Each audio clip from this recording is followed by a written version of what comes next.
All right, we'll go ahead and call this meeting to order. And welcome to our city council meeting. In the interest of time, efficiency, and ensuring that everyone who wishes to address the city council is given the opportunity to do so, the following will apply to all comments made by the public. If you desire to be recognized by the chair, please fill out a request form and present it to the city clerk present in the council chambers. Each speaker shall be allotted 3 minutes to address the council unless such time is extended by the mayor or by questions from council.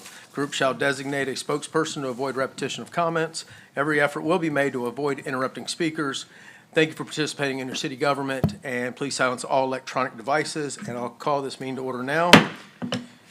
And can we please have everyone please stand for the invocation by Father Derek Saldana from St. Thomas Aquinas Catholic Church.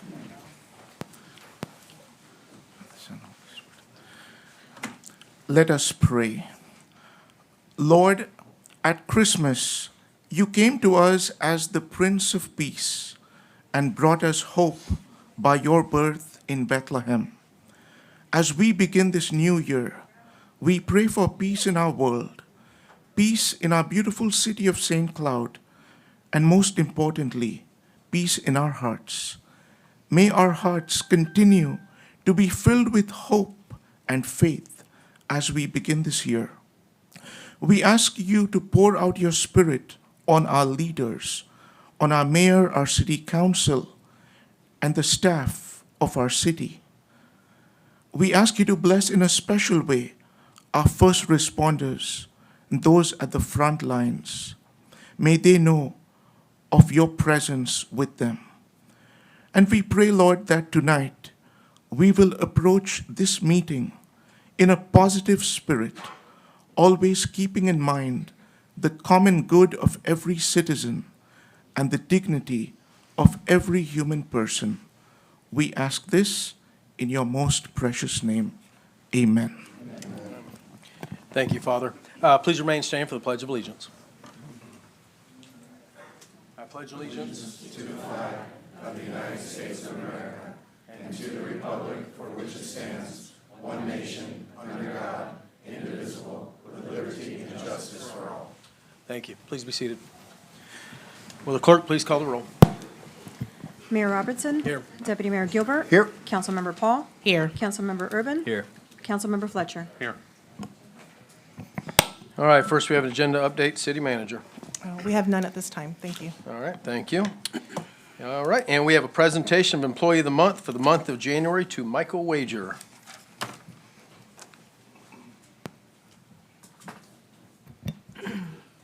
Mayor, council, citizens, and staff, tonight I have the honor of recognizing our Employee of the Month, Michael Wager, or as most of us know him, Mikey.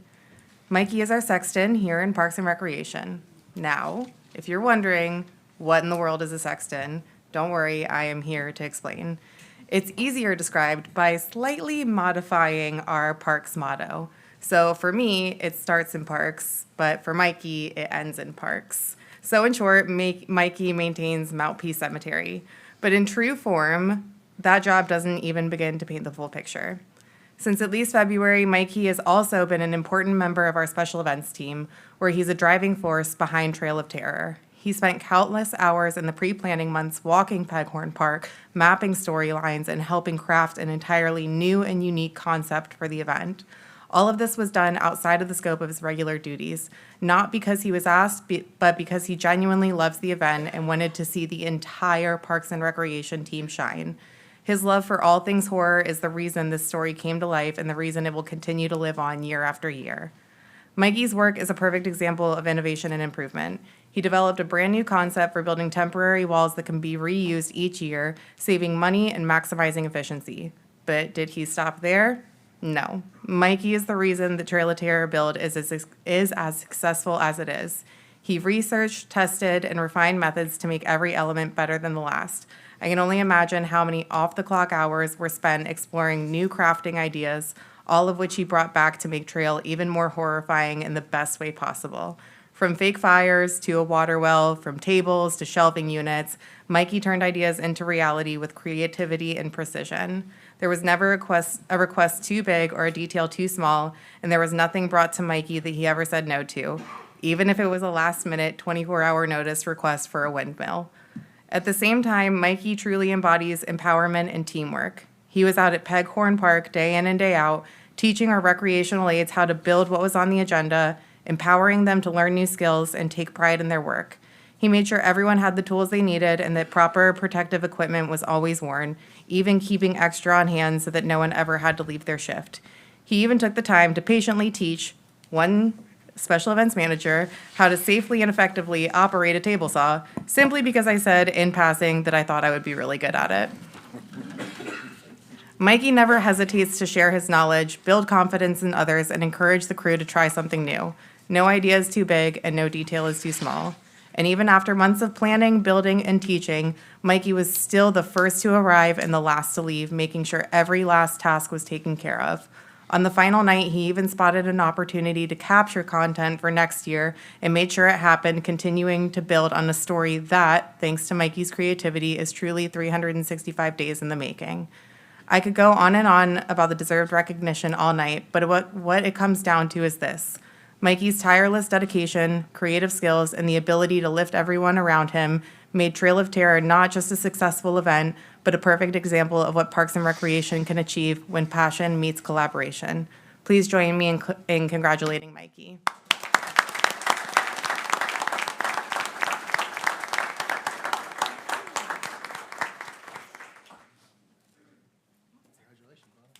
Thank you. Where do you want to? In the middle. Mikey in the Mikey in the middle. middle. Mikey likes it. Rose, how are you with the table saw? So great. All right. Hold his rowdy brother.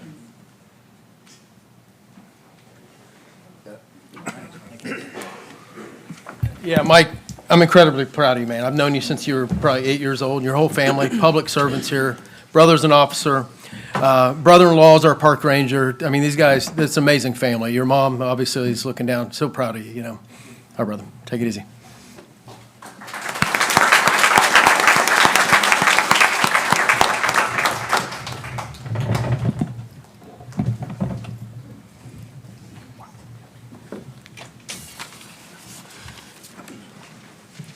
Jay, it's been a while. You were behind the curtain for about 3 months.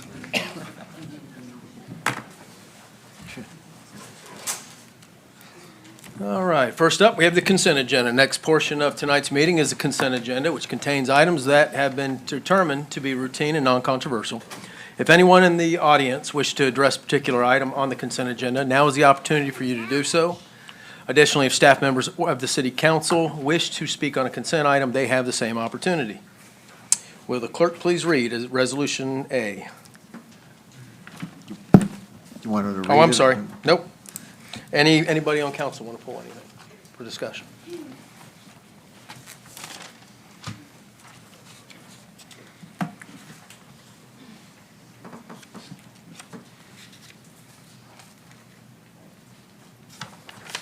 All right, can I get a motion? Motion to approve the consent agenda. Motion approved, Councilmember Urban. Second. Second from Deputy Mayor Gilbert. Will the clerk please call the roll? Councilmember Urban. Aye. Deputy Mayor Gilbert. Aye. Councilmember Fletcher. Aye. Councilmember Paul. Aye. Mayor Robertson. Aye. Motion carries 5-0.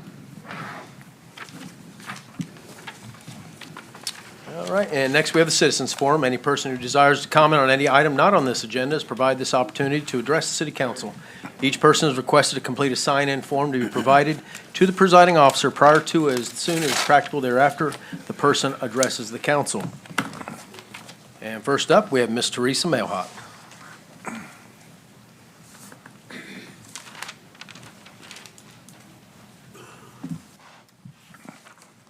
Teresa Melhot, 2924 Coolbree Circle, St. Cloud, Florida. I sent everyone an email today, staff and city council. I don't know if you all had a chance to see it, but I'm here to voice my support for Shania Shelton for the position of Education Program Supervisor position at Hopkins Park. For over 10 years, I have been going to events at Hopkins Park, and she is the one constant that I have always seen out there working hard, doing everything, throwing anything you need. And I'll just read my letter I sent to you today for those that may not have seen it. I'm writing you today to voice my support for Shania Shelton for the position of Education Program Supervisor position at Hopkins Park. For years, I have witnessed her growth and her dedication to Hopkins Park and the children of our community. She has worked tirelessly for St. Cloud, bringing professionalism and dedication to any and all events held there. Her can-do attitude and positive attitude bring out the best in all people. She will do whatever necessary to foster a great learning environment, and her organizational skills plus boundless energy is exactly what St. Cloud needs. I have attended numerous events where I have seen her perform these skill sets over and over again, like I said, for probably 10 years. She is the only choice in my books because seeing truth in action is what I am basing my support for her on. I plan to speak tonight, which I am. She constantly has furthered her education and grown, and I know St. Cloud will be rewarded over and over again if she is hired to this position. Thank you. All right, thank you, Teresa. I'll be the first to say, obviously, while we do appreciate, I've seen all the social media posts and the emails, council can't weigh in on that. You know, that's, we're not allowed to. I also, emailed. No, I'm not talking about you, just Oh. you. We got millions of, when I say millions, we got emails all over the place. Oh, about I'm this. sure today, So yeah. you were one of 1,000. 25. Okay. So it was all over social media. That's the city, under the city manager's purview. So Okay. any emails, if y'all want to support anybody to be hired, that's the city manager. So, Yeah. oh, over here now. Well, and I sent her an email too. I did send her an email too. And just And to- she did, she was probably the only person that sent me back a response too. So, and And just- we're not allowed to, that's Okay, why. that's okay. That's, yeah, That's all right. there's laws. I just wanted y'all to know I It's was the going to people's be law. here and speaking. And I want to say congratulations on a nice event New Year's Eve. Thank you. It was great seeing you out there. And I commented already to our police chief, our fire department, police chief, police department did an amazing job keeping everybody I know. safe. We all had a I great felt super safe, absolutely. Uh-huh. Thanks. And the council's chamber looks nice too, and the chairs are wonderful. Thank you for Beautiful. moving Everybody's back enjoying here. Thank you. 20 years later. Mayor, if I could Yes, address that. So I did receive several emails. I did pass them to the Parks and Recreation Department, who will be making that decision. I also provided to our HR department to put in her file. So, thank you. All right. And next up, we have Representative Paula Stark.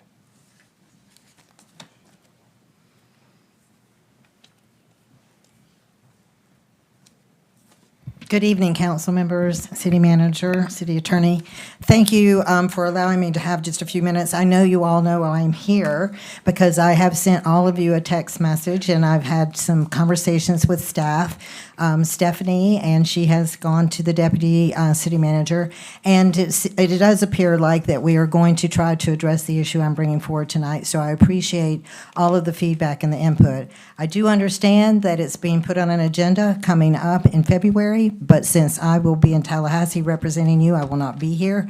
So I felt it necessary to come forward and at least express to you personally and publicly that I think that we need to address our parking issue at our marina during the evening hours when we're trying to make our riverboat successful. So I am going to quickly just read part of what I've sent to you all so everyone knows that I've said the same thing. I strongly recommend that council change the lakefront parking policy in the boat launch from sunrise maybe to sunset. We have to figure that out based on the time of year. Versus anytime we are ticketing our citizens when they are parking to go on the riverboat. We should be more ready to support our lakefront businesses. There are no boats launching in the evening, and we're paying a park ranger to work the particular area to tell people not to park there. So I think we need to rethink that part of it and have a different posting for when people can park versus can't, and stop ticketing our citizens when they're trying to utilize the riverboat when we want them to be successful.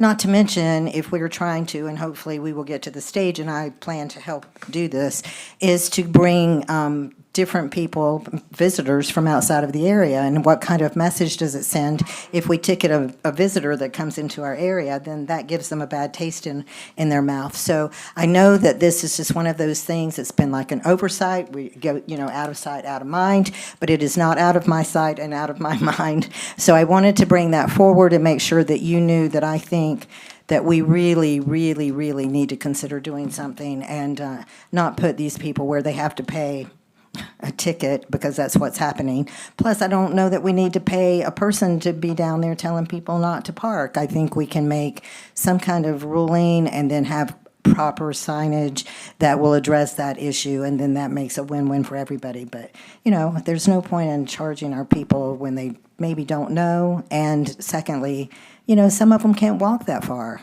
I'm getting there. In my 4-inch heels, it's harder for me to walk that far and on gravel. Anyway, that's just a sidebar. So I just wanted to address that and let you know that that is on my mind. I brought that forward to you, and I hope when you do the workshop or if you bring it back to a meeting that you will seriously consider some changes to that particular situation. So thank you very much. Yes, ma'am. Thank you. Mayor, may I? Yep, absolutely. Ms. Stark, we You're done, appreciate, Ken. we appreciate everything you do. We really do. You fight for us in Tallahassee, you fight for us here. We appreciate that. I think when the mayor was elected, one of his objectives was to make sure that Lake Shore was safe. So he initiated a park ranger to be there, not for ticketing, but for the safety of the citizens. Because as I walk Lake Shore every day, it's crowded, it's beautiful, it's awesome. But I think, Mayor, you might need to react to that because you wanted somebody down there, and I don't think it was for ticketing, I thought it was for safety. No, actually, no, our park ranger was out there before. This is, I don't believe whoever's out there on the bike, that's something different. Oh, okay. Yeah. You're talking about the park ranger that. Correct. yeah. That's right. Yeah, no, I but think it's do two different things, yeah. The parking does need to be looked at again. I think we need to look at the layout Mm-hmm. and see if it's, if we should create some single-family or single-car spots instead of the boat trailer. Right. We'll look at it. Kobe and I had addressed this, I think it was October, some time ago, Councilman helped me, that we wanted to transition that parking lot from dusk to dawn, from dusk for additional parking. And at that time, there wasn't a charge, but we wanted to change the parking structure where it was just for trailers to be able to park additional cars there. Because yes, we want to support the boat, we want to support the marina, we want to support everything. So I think it was discussed, Kobe, if you can help me out with that, I think we did something in that, but we need to address that.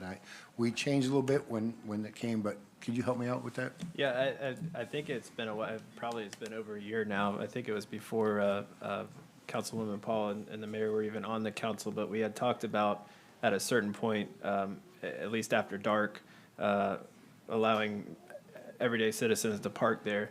But that was, of course, before we implemented the boat trailer parking fees. So I know we need to work through those, but I absolutely agree with you, Representative Stark, that we need to be accommodating to our businesses there. So maybe we can work something out where we can have that. Well, I would really appreciate you all taking that into strong advisement. It is creating a bit of an issue. People just get a bad taste. We invited someone to come on the vote, and they got a ticket, so, So it wasn't $20 or And $75? wait a minute, we paid the ticket for them, so there you go. But, that's the kind of thing that's happening, and that's not what we want to happen. We want people to have a good feeling, a good experience.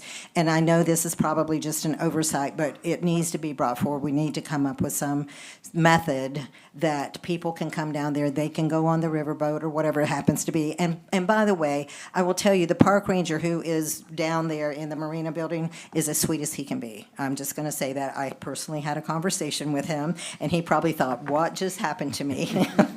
But he was very, very polite. He was very sweet. And so there is not really an issue that way. It's just the process that we are dealing with right now, I think, is inappropriate for our citizens, and especially if we're starting to bring tourists in for the riverboat, then we want to be prepared for that as well.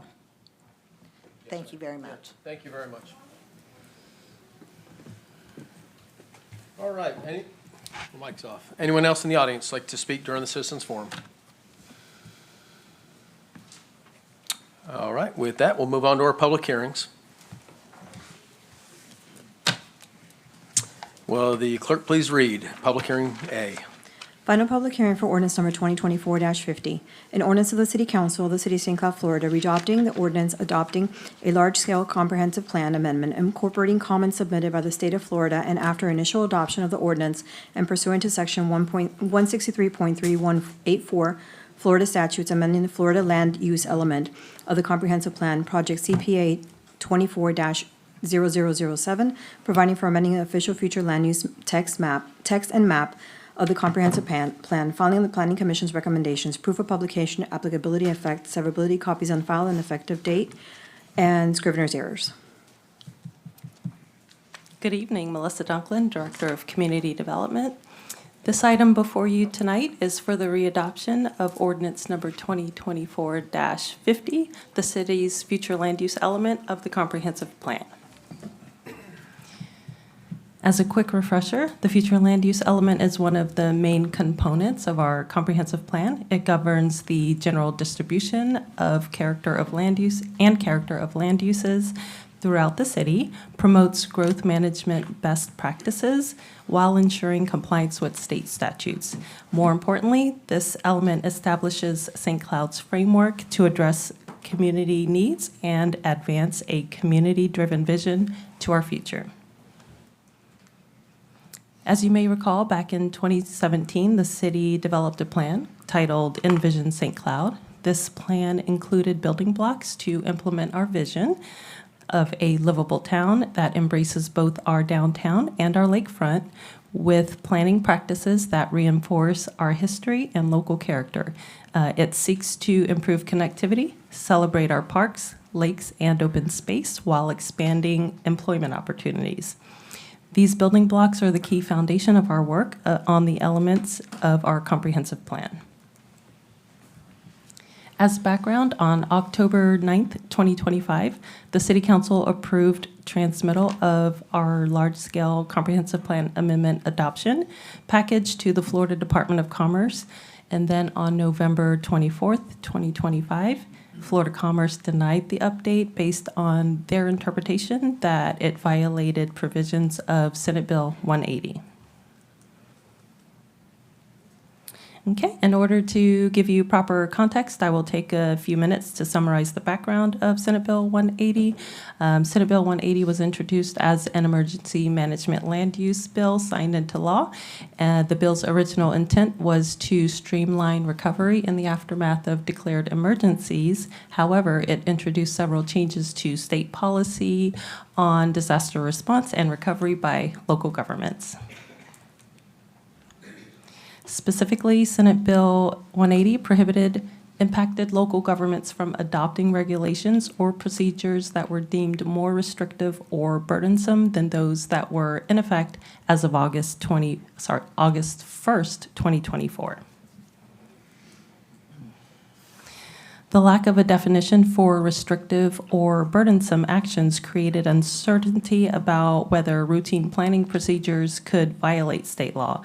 And since federal disaster declarations covered all Florida counties following the 2024 hurricane season, these restrictions applied statewide and severely limits local planning authority through October 1st, 2027, or longer if there are any future declarations of emergency. For these reasons, the State Department of Commerce staff had no alternative other than to issue a denial. Therefore, since late November, staff has been coordinating with Florida Commerce to address Senate Bill 180 related concerns and revised any affected policies prior to this readoption. Staff reviewed and then removed or amended affected policies to ensure compliance with Senate Bill 180. On the next few slides, I'll give you an overview of which policies have been removed or amended to address any potential concerns from Florida Commerce. Okay, all of the policies shown here are those that have been identified by the state as more restrictive or burdensome, or potentially more restrictive or burdensome. The policies shown on the slides were all removed by staff so that we would not jeopardize all the hard work that we all have been putting into this over the past few years. We reserved the policy numbers within the future land use element so that we could add the policies back as they're intended as soon as the provisions of Senate Bill 180 are corrected or expire. On the next two slides, we did not remove any of these policies. We only amended the policies in the language in the policies because they were also identified as either more restrictive or burdensome, or potentially more restrictive or burdensome. Most of the policies were just reverted back to the original language to avoid any delay in the adoption of the future land use element. And then this slide just shows the rest of the list of policies that were reverted back to the original language. Okay. After the adoption of the future land use element back in October, we were made aware of 2 mapping errors, which we have corrected for this readoption. We'll go over those properties on the next couple of slides. Okay, when we were working on the land use change for Neo City South, we accidentally grabbed 2 small parcels north of their property. So we changed the land use from JPA Employment Center back to medium density residential because that's what it was supposed to be. And then PUD 23-00006, also known as Eden Living, was approved by City Council on August 8th, 2024. The land use was inadvertently changed from medium density residential to low density residential when our consultants were updating our maps. They were only supposed to change the parcel contiguous to Narcoossee Road from medium density residential to commercial. Therefore, we reverted the land use for the rest of the site from LDR back to MDR, which is low density residential, back to medium density residential as a map cleanup. This request is to re-adopt and transmit the future land use element to Florida Commerce for interagency review. Staff recommends approval, and at their meeting on August 19th, 2025, Planning Commission also recommended approval. Likewise, it is requested that City Council approve ordinance number 2024-50. As this is a city-initiated project, staff is available for any questions. I have one. Okay. The one on Narcoossee, Lillian Lee. You said that one already had medium density, and we changed it to low density? Correct. Okay. Okay. And this just goes right back to medium? Correct. Well, nothing ever changed, so. the Right. state It was would never let us- adopted, so it Nothing was never adopted. actually changed. We just Okay. fixed the map. You look like you want to say something. No, You have lights, we have lights again. Oh, I'm sorry, I'm readjusting looking. to our new house, our old house, which smells really like brand new with carpet. Can you smell the carpet? Whew, it smells good. But we're just going back to whatever, and this project, if anybody wants to look at Neo City and the project, it's huge. Yes. It's gonna bring so much that St. Cloud, Kissimmee, and Nassau counties, just look at it. Jobs, it's what we've been working for as a city council for so long. So thank you. To me, it's a Scribner's error. It was just something that went on. So I yield back to you, Mayor, and thank you very much for letting me comment. All right. Anyone in the audience like to speak on this item? And can I get a motion? Motion to approve. Motion approved, Councilmember Urban.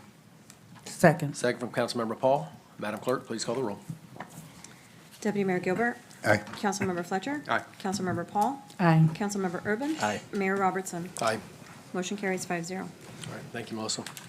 Will the clerk please read item number B? Letter B.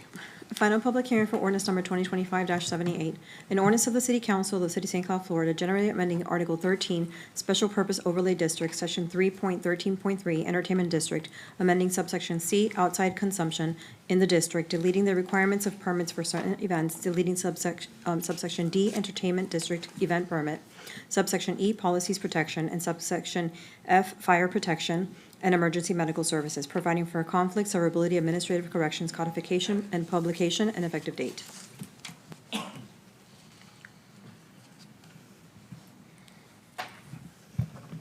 Good evening, Mayor, Council. Stephanie Holcamp, Parks and Recreation Director. This is a Entertainment District Ordinance Amendment for Ordinance 2025-78.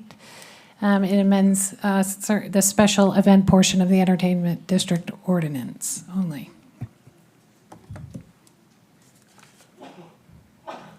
So the entertainment district was adopted several years ago to support the downtown revitalization. It encourages entertainment, retail, restaurant uses in the designated downtown district. Part of that was doing entertainment district permitting. The ordinance permits outdoor alcoholic consumption, music, special events under certain conditions. So there was an issue, there were some issues that were identified in this. So there was a duplicative permitting process. We had the entertainment district special event permit process, and then we had our special event, major special event permitting process. So it created duplication. We had two different permits for the exact same thing. So it was confusing for the organizers, redundant and inefficient for permit reviews. The proposed, so changing this, it will streamline the permitting process, allow organizer, it will be easier for us on staff and also for the organizers. It enhances the consistency and the transparency. It reduces administrative burden to have an entertainment district permit plus a special event permit. Supports the continued growth for the downtown area. Staff recommends approval of ordinance 2025-78. City Council requested approval of ordinance 2025-78. In addition, there was one other small change for the entertainment district. The cups that you're allowed to walk around downtown with alcohol, it just, we added clear plastic cups instead of, it said cups, we just said clear plastic cups. Councilmember Urban. Thank you. Thank you for doing the cups. I think we had talked about at a workshop how it's a little bit confusing to have all these different color cups and everything. It was confusing for the business owners and the consumers.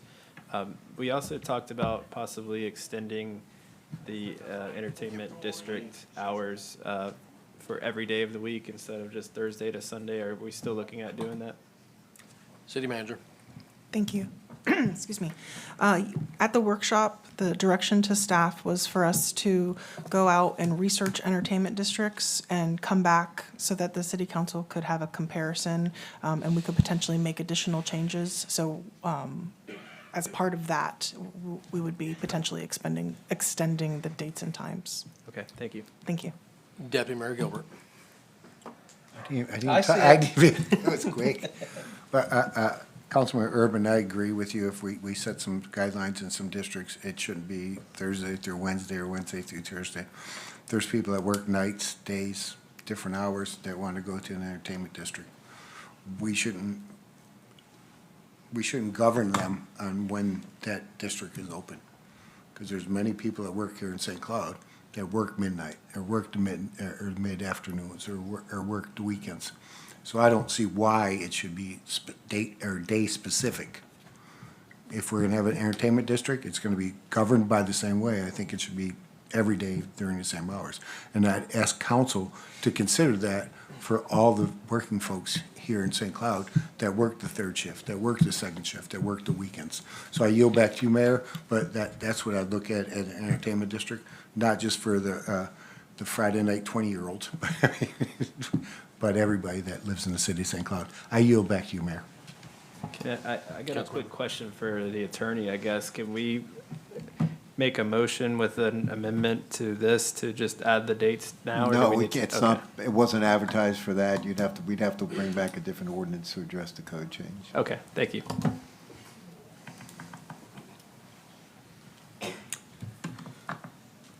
Anyone in the audience like to speak on this item?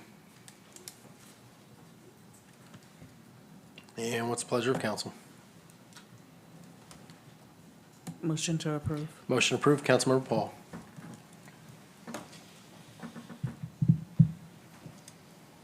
Second. Second from Councilmember Urban. Madam Clerk, please call the roll. Councilmember Fletcher. Aye. Councilmember Paul. Aye. Councilmember Urban. Aye. Deputy Mayor Gilbert. Aye. Mayor Robertson. Aye. Motion carries 5-0. Thank you, Stephanie. Will the clerk please read letter C?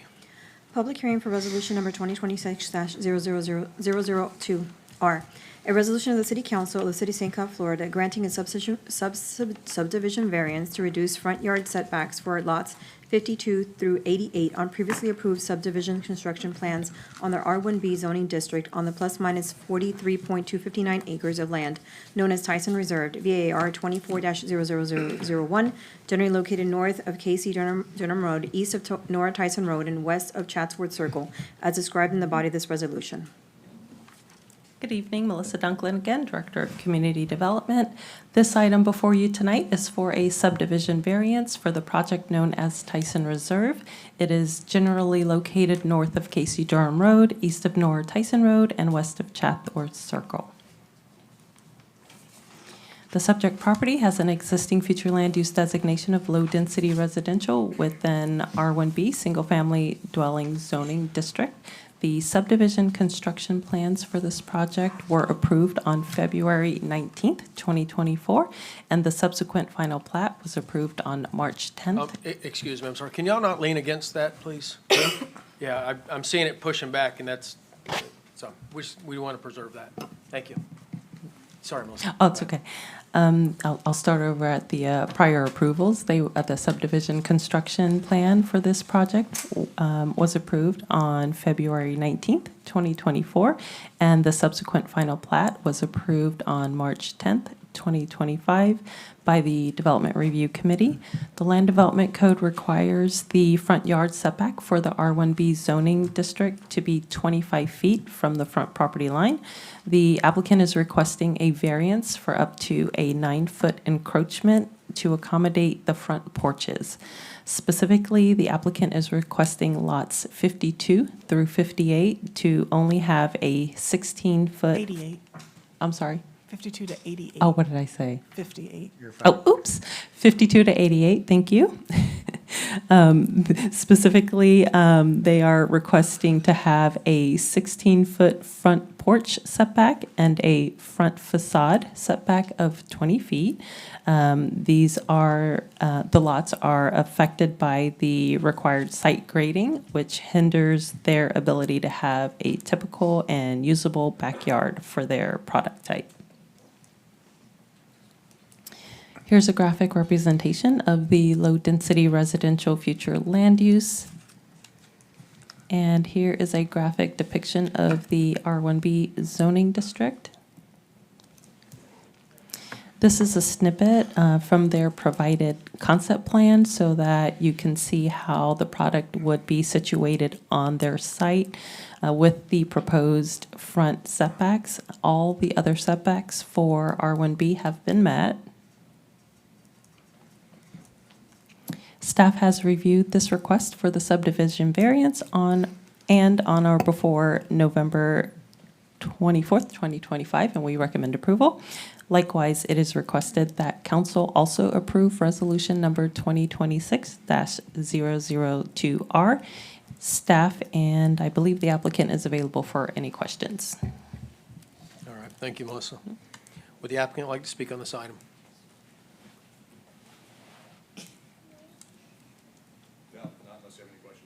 Oh, can you come to the podium, sir? Name and address for the record, please. John Drawer, 1064 Greenwood Boulevard, Lake Mary. Does anybody have any questions? No? Anyone in the audience like to speak on this item? I have a question to either. Deputy Mayor Gilbert.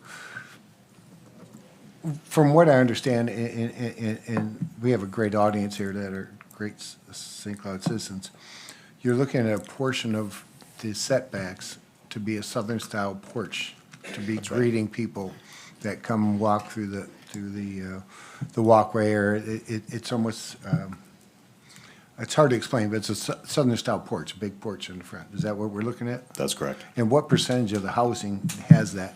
And I know it's, you guys put out a floor plan. Right. And that's what fits, and you say, hey, why not do something really cool? Sure. And put a southern-style porching area. Is that, am I wrong, and what percentage is that? You're correct. We try and put them on as many as we can. Ultimately, it's up to the buyer to select the porch as part of their structural options and the architectural facade, but as many as we can get on there. And I'm sure there's costs involved, but what percentage are you asking for the variance at this point of the housing development to be, for the council to give a variance to 17 feet versus 20 feet? That's 16%, 20, I just don't know. Yeah, the it's percentage. probably sub 20%, I'd say. what? 20%. 20%, okay. I'm sorry, it took a long way for me to get to that question, but. Oh, that's okay. But thank you very much. I yield back to you, Mayor. That's the only question I had. All right, thanks, sir. And what's the pleasure of council? Motion to approve. Motion approved, Councilmember Urban. Second. Second from Councilmember Fletcher. Madam Clerk, please call the roll. Councilmember Paul? Aye. Councilmember Urban? Aye. Deputy Mayor Gilbert? Aye. Councilmember Fletcher? Aye. Mayor Robertson? Aye. Motion carries 5-0. Thank you. Thanks, sir. Did Rocky Haig, is he still in the room? Yes. I was looking for you. Rocky, you want to come on up here? How y'all doing tonight? You know, I got a good feeling this morning. I get a good feeling every time I come down 192.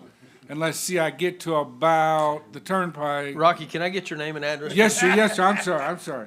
Rocky Haig, District Aide to the great Rep. Paula Stark here at 1309th Street, St. Cloud, Florida, 34769. Council members, mayor, city attorney, and St. Cloud's finest, this amazing Chief Gerke. It is so good to be back home to St. Cloud to serve Rep. Paula Stark.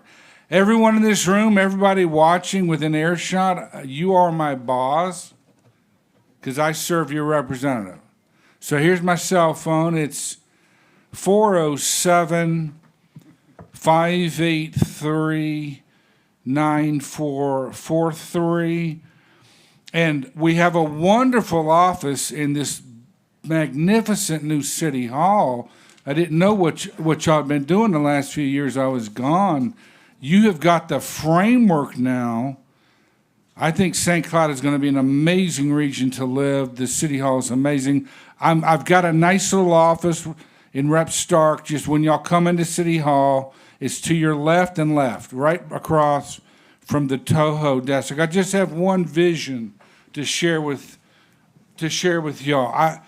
You've got all the tools. You've got the brain power. I know each of you. Not totally each of you, but the people I do know here have got the brain power, the ethics. Victoria's up in there. The city attorney's strong. You got St. Cloud's finest. My challenge to you is to take your people, your IT people, try to become as transparent as possible in all processes. Pour into your IT people. Put out a little app that will allow anybody in St. Cloud to know the nearest 40 people to them, name, address. People can start knocking on doors. I'd love to see you start identifying the intangible value of St. Cloud. That is people to people. Y'all get that fire started. People are going to love to hear. Y'all, it's great to be back home. If y'all have issues with Tallahassee, other needs, please call me, visit us. You are my boss. Thank you, Mayor. Rocky, you got 40 more seconds. Oh, okay. Well, I'll just brag on Chief Gerke. This guy's, what a coach. You know, everyone in leadership is a coach, right? And it filters to, I just realized today something too, working out of this office for the great Rep. Stark, I've got one of St. Cloud's finest. I feel safe. I can go back there and do some work. Those people are serious. And not just physically, but I mean, you can tell a human's attitude. So, but I'm very excited about what each of y'all have done. Victoria, city attorney, councilman, mayor, y'all have done amazing work in this city hall. You've got the framework. Get your intangibles going. Time's up. You'll be a living city. Thank you. Good to have you back here in St. Cloud. Congratulations, my brother. It feels good. It feels good. You look good too, Councilman. Well, thank you.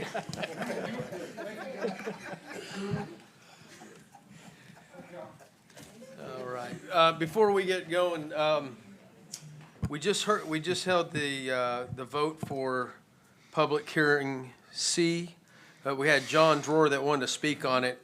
John, we've already taken a vote. Where's John at? He just filled out a form, but it said for Tyson Reserve. No, that was the, yeah. Oh, that was the applicant? Okay. They just handed me this, so that's why I call it as they get it. Follow the tracks. All right, next up, we have council action. And will the clerk please read council action A? Request council's approval of the preliminary subdivision plan for Walker property, PSP 24-00001.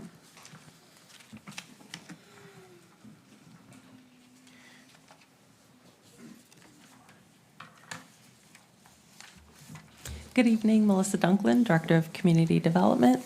This item before you tonight is for a preliminary subdivision plan for the project known as the Walker property. The future land use designation is low-density residential, and the PUD was approved on April 25th, 2024. The property comprises approximately 25.59 acres. The PUD was approved for 69 detached single-family units on, or at 2.7 dwelling units per acre. This is a snapshot of the property in aerial view showing the location of the proposed project, which is located generally west of Narcousie Road and south of Chisholm Park Trail. Here's a graphic representation of the future land use map depicting the low-density residential land use for context. And here's a graphic representation of the zoning map depicting the existing PUD, or Planned Unit Development Zoning District. Here is a snapshot of the approved Planned Unit Development Preliminary Master Plan and Final Master Plan. The approved development program includes 69 detached single-family dwelling units. 32 perimeter units were, lots were 75 feet wide, and the 37 internal units are 62.5 feet wide. They are also required to have 3.69 acres of open space, a 25-foot wide mounded buffer with high buffer plantings and a split rail fence along Albany Avenue, a 10-foot multi-purpose trail to extend along Chisholm Park Trail to Narcousie Road and throughout the development and surrounding the stormwater pond. A 6-foot vinyl fence is required abutting lots 14 through 20 and a split rail fence abutting lots 35 through 41 along the western property boundary along Chisholm Park. Okay, here is the proposed preliminary subdivision plan. The proposed development does not depict the 10-foot multi-use trail along Chisholm Park Trail. That was part of the approved PUD. Therefore, staff is recommending denial because the proposed preliminary subdivision plan does not follow the development standards as set forth in the approved Planned Unit Development Preliminary Final Master Plan, which requires the construction of a 10-foot multi-purpose trail extending along Chisholm Park Trail to Narcousie Road. Likewise, we are requesting that council also deny PSP 24-00001 for the preliminary subdivision plan for the project known as Walker Property. Staff and the applicant are both available for questions. Thank you, Melissa. Would the applicant like to speak on this item?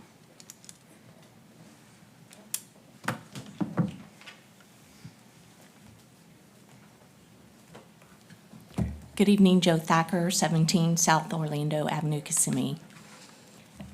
The PSP that's been presented to you meets all of the conditions of the PD ordinance, with the exception of the trail that was shown along Chisholm Park Trail between Albany and Narcousie. The applicant's position is that at the council meeting where the PD was approved, it was made clear that the multi-purpose trail, the 10-foot multi-purpose trail connecting Chisholm Park to Narcousie would be through the neighborhood as is depicted on the PSP that you have in front of you. I think staff will say that everything else has been met. So we're here tonight just to talk about the trail. What I want to say is that, Excuse me, Joe. Melissa, can we pull the map back up? I think I might be able to do that. Oh, you have that? I'm sorry. Well, I don't know let's who's got see the power. if I know That how way, to- while you're talking, and explaining it, it'd be nice to see it as well. Thank you. Can you go back and show the two more? There we go. That'll work. Okay, this is from the PD itself. And I don't know if this points or not. No. So the blue dash line on the top of the picture is the one at issue. The other blue dash line throughout the whole neighborhood and that circles back around the pond as well has been included in the PSP. Some of the problems with the 10-foot trail that goes between Albany and Narcoossee are that the 10-foot trail would impact those front yards. The trees would be taken down. The utilities would have to be moved, mailboxes moved, things like that. But more importantly, is that a 10-foot trail requires a South Florida Water Management District permit. Anything greater than 8 feet would require that. That means that the stormwater for that trail will have to go somewhere, and there's nowhere within the existing right-of-way for that stormwater to be held. And there's really no place to put that stormwater. We have had numerous conversations, the engineers have about this.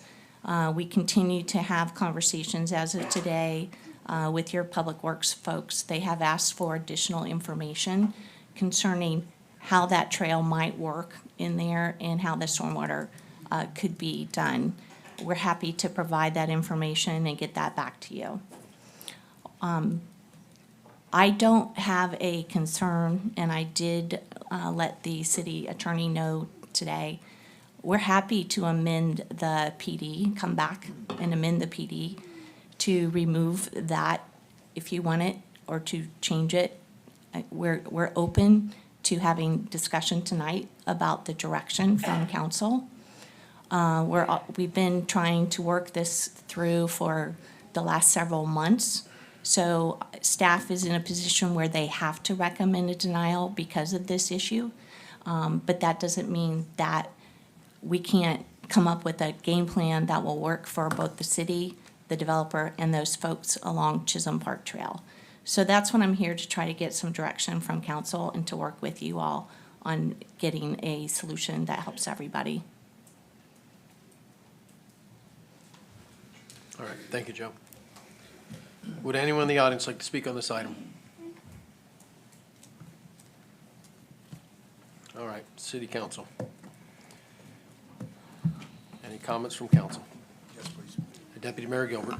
Melissa, if you have a second, and we have such a great amount of St. Cloud residents here that are attending this meeting, which I'm sure bores most, but it's important to the future of St. Cloud. PSP, PUD, as simple as you can get.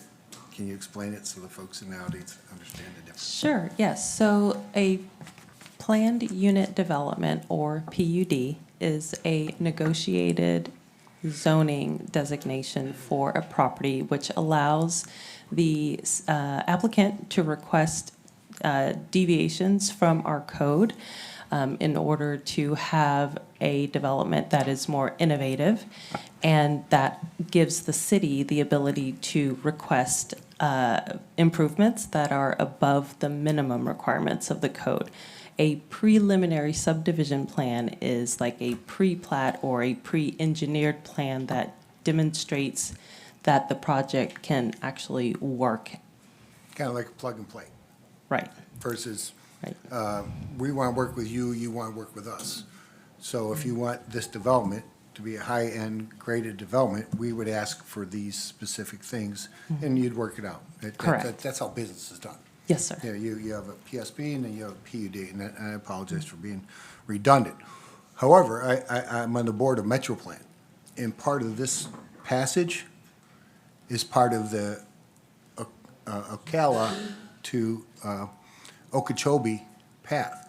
This is gonna be an 8-foot path for walkable bikes, pedestrians. It's gonna bring revenue into St. Cloud through, it's almost like the West Trail, and I'm trying to bring it down to understand. Like the West Orange. West Orange Trail. This is what this plan is developed for, and it's part of Chisholm Park. And I know Avenue D is part of the trail, and it's 400 feet after Chisholm if you're coming from Narcoozy up. But if you're riding a bike or walking, 400 feet should be part of your exercise regimen. But I'm not telling you what should be. But this is huge to the state and county and cities intermodal plan, which is intermodal is, cars, trains, buses, walks, and all that. This right here is included in that plan from bringing a trail from Ocala to Okeechobee. What we're looking at right here today. Not today, not 2 years, not 3 years, not 5 years. But that's what we're considering at MetroPlan, is this to be part of that plan. Right. So if we eliminate that, then they may not even come to St. Cloud. I don't have those answers, and I might be dead in 20 years, but this is gonna happen with or without me. But this is part of what St. Cloud should be embracing. In a PUD versus PSP is what we talked about. Okay, we'll give you a break, you give us a break, you make us happy, we'll make you happy. That's how business is, and I'm a business owner. So for me, this trail is awesome. Now, is it inconvenient for some? Yes. For 99.75% of the city of St. Cloud people, it's gonna be phenomenal, and it's gonna be additional revenue, and it's gonna be outside of St. Cloud paying tax dollars.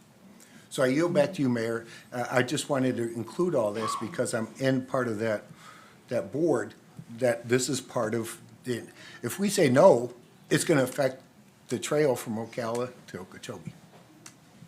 So I want to take everybody's picture and at least bring it to the folks here in St. Cloud. That's what this plan is. Can you clarify if we say no, what you mean? If we say no to the development, or if we say no to, getting rid of that section of the trail? If I can only answer this, and I don't speculate because I've been around too long, but if this is part of their preliminary trail, and if we take it out, they may use Avenue D. I don't know that, but they may pass St. Cloud. They might go to Howell. This is a planned trail that's going to be there. I can't tell you, Mayor, but I can tell you this is part of the preliminary plan. Yeah, your position is you want to see that trail. Well, I've been with this program for 2.5 years now, and I've been out to this place for 18 times. And this was the agreed-upon development procedure, which the city agreed upon, and now it's trying to be changed. Okay. I'm here for the citizens. It's a tough decision, but this is going to only enhance our trails, our modal trails, our walking, our riding, our biking, these trails into Chisholm Park. All right. 1 second, Joe. Councilmember Paul. So, to Ms. Thacker, I know the residents had concerns that are in this area. What were some of the concerns, and have those concerns been addressed? The concerns as to the development itself? Yes, from the Yes. residents in this area. Well, none of them will say that all of them have been addressed. But what we did is add in amenities, as Ms. Dunklin was saying on a PD. There are larger lots, there's more amenities, there's more, most subdivisions don't require any trails. We've got 10-foot trails all around this.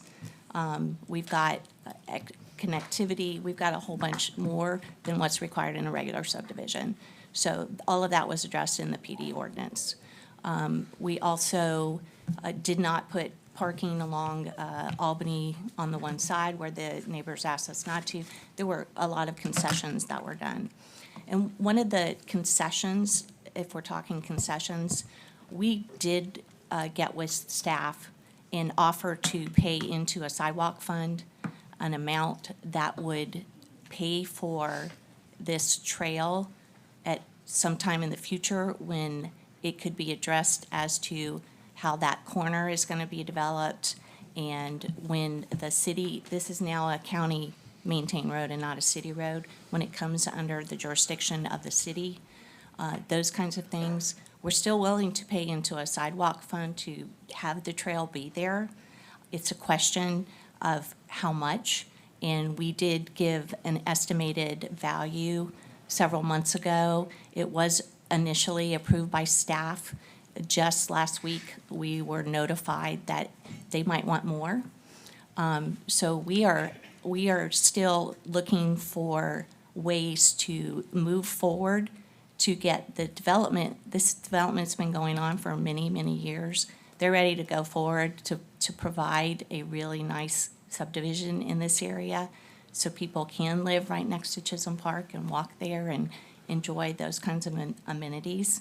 So I think it's important to understand that we did have a lot of those discussions, and we are still willing to move this forward to be able to accommodate both what staff is looking for, what the council requested, and to be able to move this forward.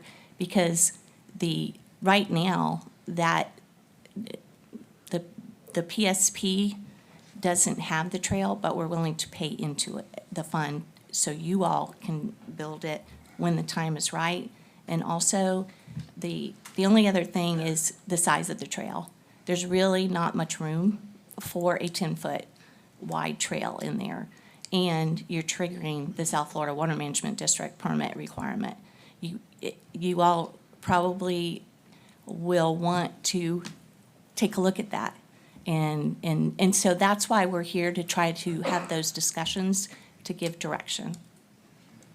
Deputy Mayor Gilbert. Yeah, Ms. Thacker, I appreciate you, and I know we're on the same page, but you represent a customer, I represent 75,000 people that live in the city of St. Cloud. And I understand that we talked about a 10 or 8-foot trail or something that didn't get South Water Management ready. I don't want this project to linger on. I don't I also either. want to promise the citizens of St. Cloud, I'm looking out for the best interest. And the best interest was agreed upon contract with the PUD, and Mr. Fletcher and Mr. Urban were there when we agreed upon it, and these were the stipulations of putting these trails in. Now we come back and say, hey, there's a tree in the way, there's this in the way, there's this in the way, let's change it. For various reasons, council, one of them is tourist, an opportunity. If we have a trail coming through Chisholm and going down to Chisholm, it's going to attract people from the west, what'd you say, West Orange Trail, Kobe?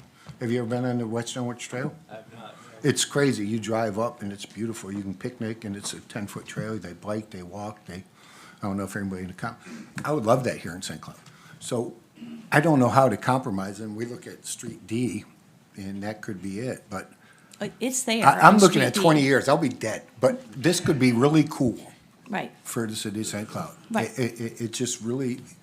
The trail is there. there. Yes. Along Street D. You've got a 10-foot trail. Okay. I yield back, Mayor. I'm trying to look forward. Any comments from council? Councilmember Urban.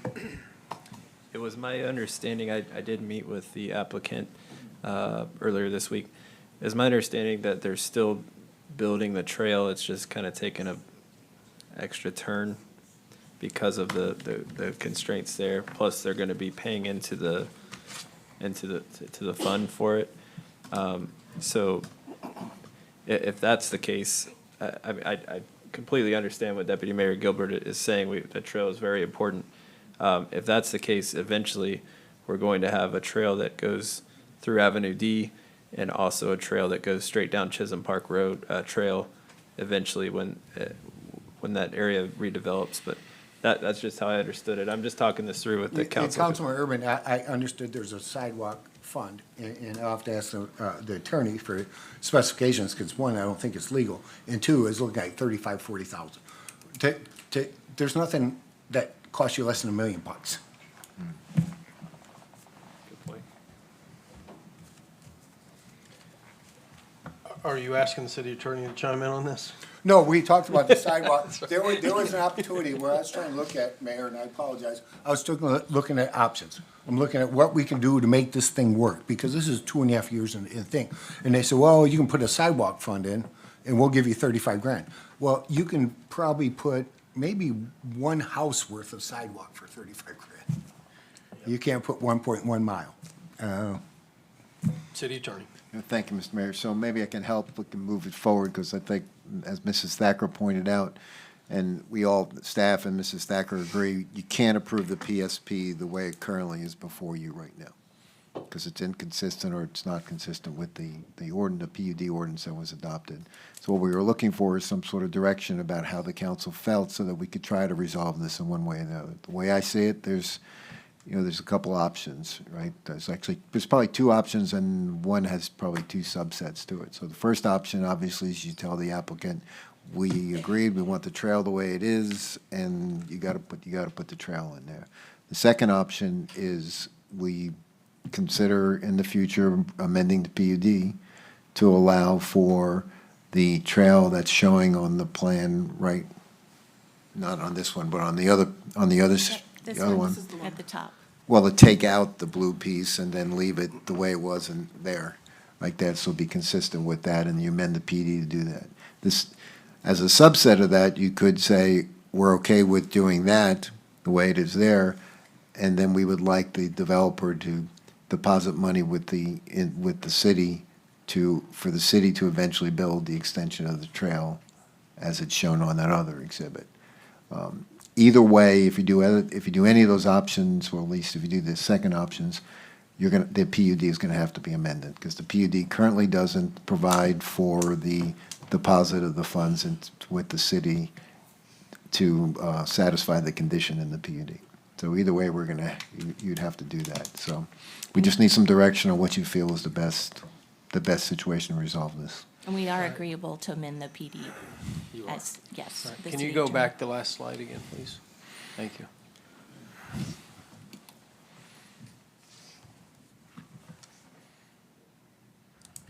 Along Narcousie Road going north, does that arrow continue up? So with that, would you be continuing that 10-foot wide, or is that an existing sidewalk? That's an existing. Or are you increasing that to 10 foot? No. That is, I just see it's part of the blue I line. If know. you follow it all the way around, it's all. right. The graphic, and as you all know, the graphic doesn't depict what the council approved.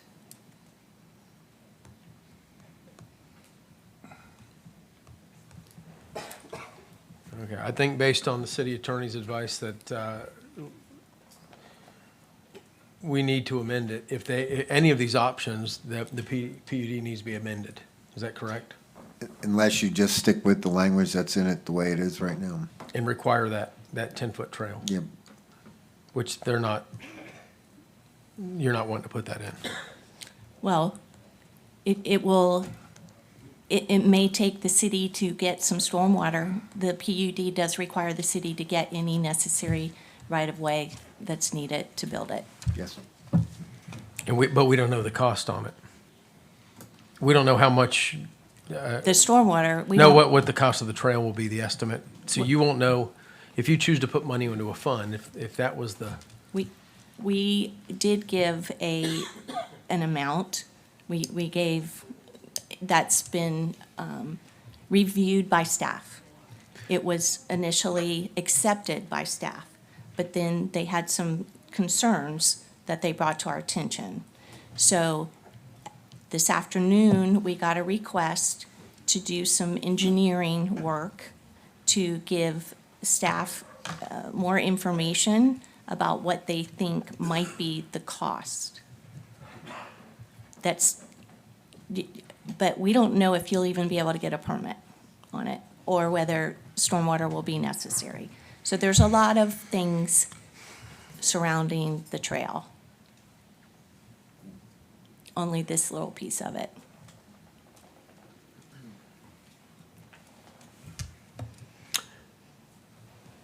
So we either allow y'all to go amend it to take out the trail. Well, we can't approve it the way it is right now if you're not going in agreeance of developing it at 10 feet. It's got to be at least a 10-foot trail. So- And if we don't know that, there's too many unknowns to approve it tonight. No, we understand you can't approve it tonight, okay? What we were looking for was direction, so we know if we need to amend the PUD and what we need to bring back. So we do understand that, and that's why we're asking for direction. All right, Councilmember Fletcher. I just wanted to make a couple comments because there was one more thing I wanted to add to the to the approval of the master plan. And like Deputy Mayor Gilbert was talking, we do have a bunch of folks here, so trying to learn about the process or at least understand what our thinking is when we're going through this. I do want to say thank you to the applicant. We have worked very hard on this. They've agreed to enhance landscape buffers, the split rail fence all the way around in connection to Chisholm Park. They did adjust the lot arrangement for us. The neighbors on the south side, they're going to be putting in a 6-foot fence and an enhanced landscape buffer to assist with them. We did move parking on the east side of Albany to the west side of Albany to take into consideration the neighbors who are here in the more rural setting. I did want to say that I would like it notated on the plan that all construction, traffic, and equipment come in off of the Street D, which they had to get a county approval for that, which I'm understanding that the applicant has that approval now for Street D. So I would be okay with what's been discussed of taking it back and bringing it back. City Attorney. Yeah, so just to try to keep it, because if we come back, we want to make sure we're coming back with the right path and we can get this done, right? So it seems to me, just started reading the room a little bit, that the idea of amending the PUD to allow for a fund to be paid by the amount to be paid by the developer into a fund to ultimately be used for the construction of the trail, the way it's shown on the map on the screen. The only caveat I'd add to that would probably require some sort of discussion among staff and the applicant as to the amount to be able to do that. And again, that's not contained in the existing PUD ordinance, so we I would think bring. Ken said $1 million. I did hear him say that. That's today. But he didn't hold his. 1.1 tomorrow. You didn't hold your finger up You like guys this. are late to Florida. Sorry, Dan. It's all right. So the PUD ordinance does not allow for that option, so we would bring back the PUD ordinance that had some language in it that basically said, in lieu of constructing it, they could deposit the amount into the fund, whatever that amount might be.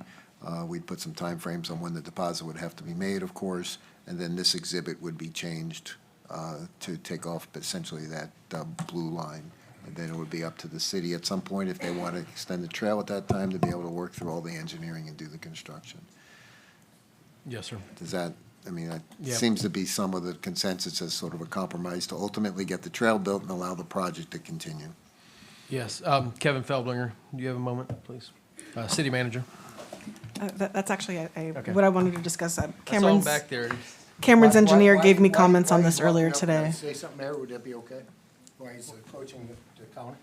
May I- Yes, sir. Go ahead, Deborah. One thing the city's not in is into building streets and roads.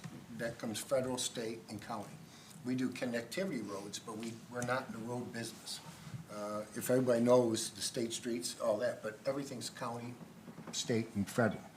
If we go into building a pathway and we ask for $500,000, in 5 years, it's $2 million, the citizens of St. Cloud pay for it. I don't want to get into a business that we're not saying we're not qualified, but we have so many other things on the plate to not getting into building a passage or a road or a thoroughfare. I apologize, Mayor, I just think it's very important that we know that we're not into the road building business. We're into take care of the citizens. I yield back, and I know Kevin's so much more intelligent than I, but we're just not in that business. Yes, sir. Good evening, Kevin Kevin. Feldlinger. Yeah, Kevin, what's your thoughts on that trail, if we have enough right-of-way there? and what South Florida would require? Well, right now, part of the issue is, and part of the reason why the question about the sidewalk escrow account was brought up is there's a roadside swale there, and we have not seen how they were looking to be able to account for that area, like I said, and the proposal that was given to us did not show any, very minimum stormwater, and that's why we asked for them to be able to provide us cross-sections to be able to show what would be able to fit in there and what they were proposing, because I know at some point there was talk back and forth about different widths of sidewalks, different times of areas there, and so like I said, so it's about being able to make sure that we're able to fit it in there so we minimize the impacts to the residents, but also still provide that connectivity. So like I said, so that's why we asked for additional information, and I agree the number that's been kind of being thrown around, if we're just putting in just a straight sidewalk just to be able to dig a hole and put concrete in the soil is going to be pretty close, but I have a feeling there's going to be more requirements that are going to be as part of that just because of the way it is, and that's why we asked for them to be able to provide us a little more information, and that's the reason why that's why our staff reached out to them to ask for additional information. All right, thank you, Councilmember Paul. sir. I am okay if this come back and be consistent with that, but to approve something and listening to the challenges that might be all the way to Chisholm Park Trail to Narcoossee Road, I just don't want to approve something that we might face challenges. Yeah, okay, so were you suggesting, Councilmember Paul, that we continue this until there's more information? Yes. Yes, Joe. What I would request is that we be able to bring back an amendment to the PD quickly, and that a PSP and a PD be approved at the same time. We will continue to work with staff on what could, should, how much could go in there, because I think there are so many unknowns. That's one of the reasons that we were bringing it to your attention, that it's a problem. So we're happy to continue to work with staff. We've been working with staff and will continue. What I guess my concern is understanding your direction so staff knows how they can help, and we can come together and present to you all what you're looking for.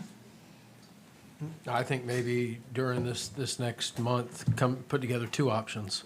One where you're amending it, taking it out, and one where you're giving us hard numbers on what you feel it's truly going to cost. And if staff can come, y'all can kind of meet together and find out whether it's even feasible for the city to do it with a swale, or what were you saying, that we need stormwater?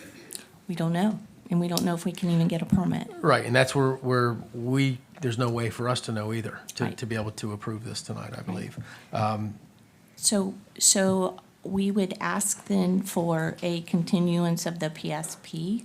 Is that, Dan? Well, Or can we withdraw? I don't, well, let me put it this, so I think the mayor is kind of on the right track with it now, but I want, from a process perspective, we, staff, and it's obviously, it's not a big issue for staff to amend the existing PUD ordinance. There is a process to be able to go through it. It's not going to be a lot of changes to it. When it ultimately comes back to the city council, the hope would be that we have all this information so that you have enough information to do that. At that time, if you agree to amend the PUD, then it moves forward in that direction. If you don't agree to amend the PUD, then you're back where you are right now. Well, or the PSP can be updated. Or the PSP Right. can be updated consistent with the existing thing. So at least, I don't necessarily think, I think there is some more work to be done, but I think it can also be worked within the confines of the process so that ultimately, when you make your final decision, you can have all the information. One of the biggest concerns with development, which are delays, and this is a PSP 24-0001. So we are looking to be collaborative and to work through this on a very timely basis. And that's one of the big asks that I'm asking tonight, is that we be able to do it pretty quickly. Kevin, how long would it take for you to determine whether or not we need that swale or whatever with South Florida? Can we reach out to them and see? Well, that's what we've asked their engineer to be able to provide us information. At the end of the day, like I said, we've asked for additional information from their engineers, and we'll be glad to be able to review them.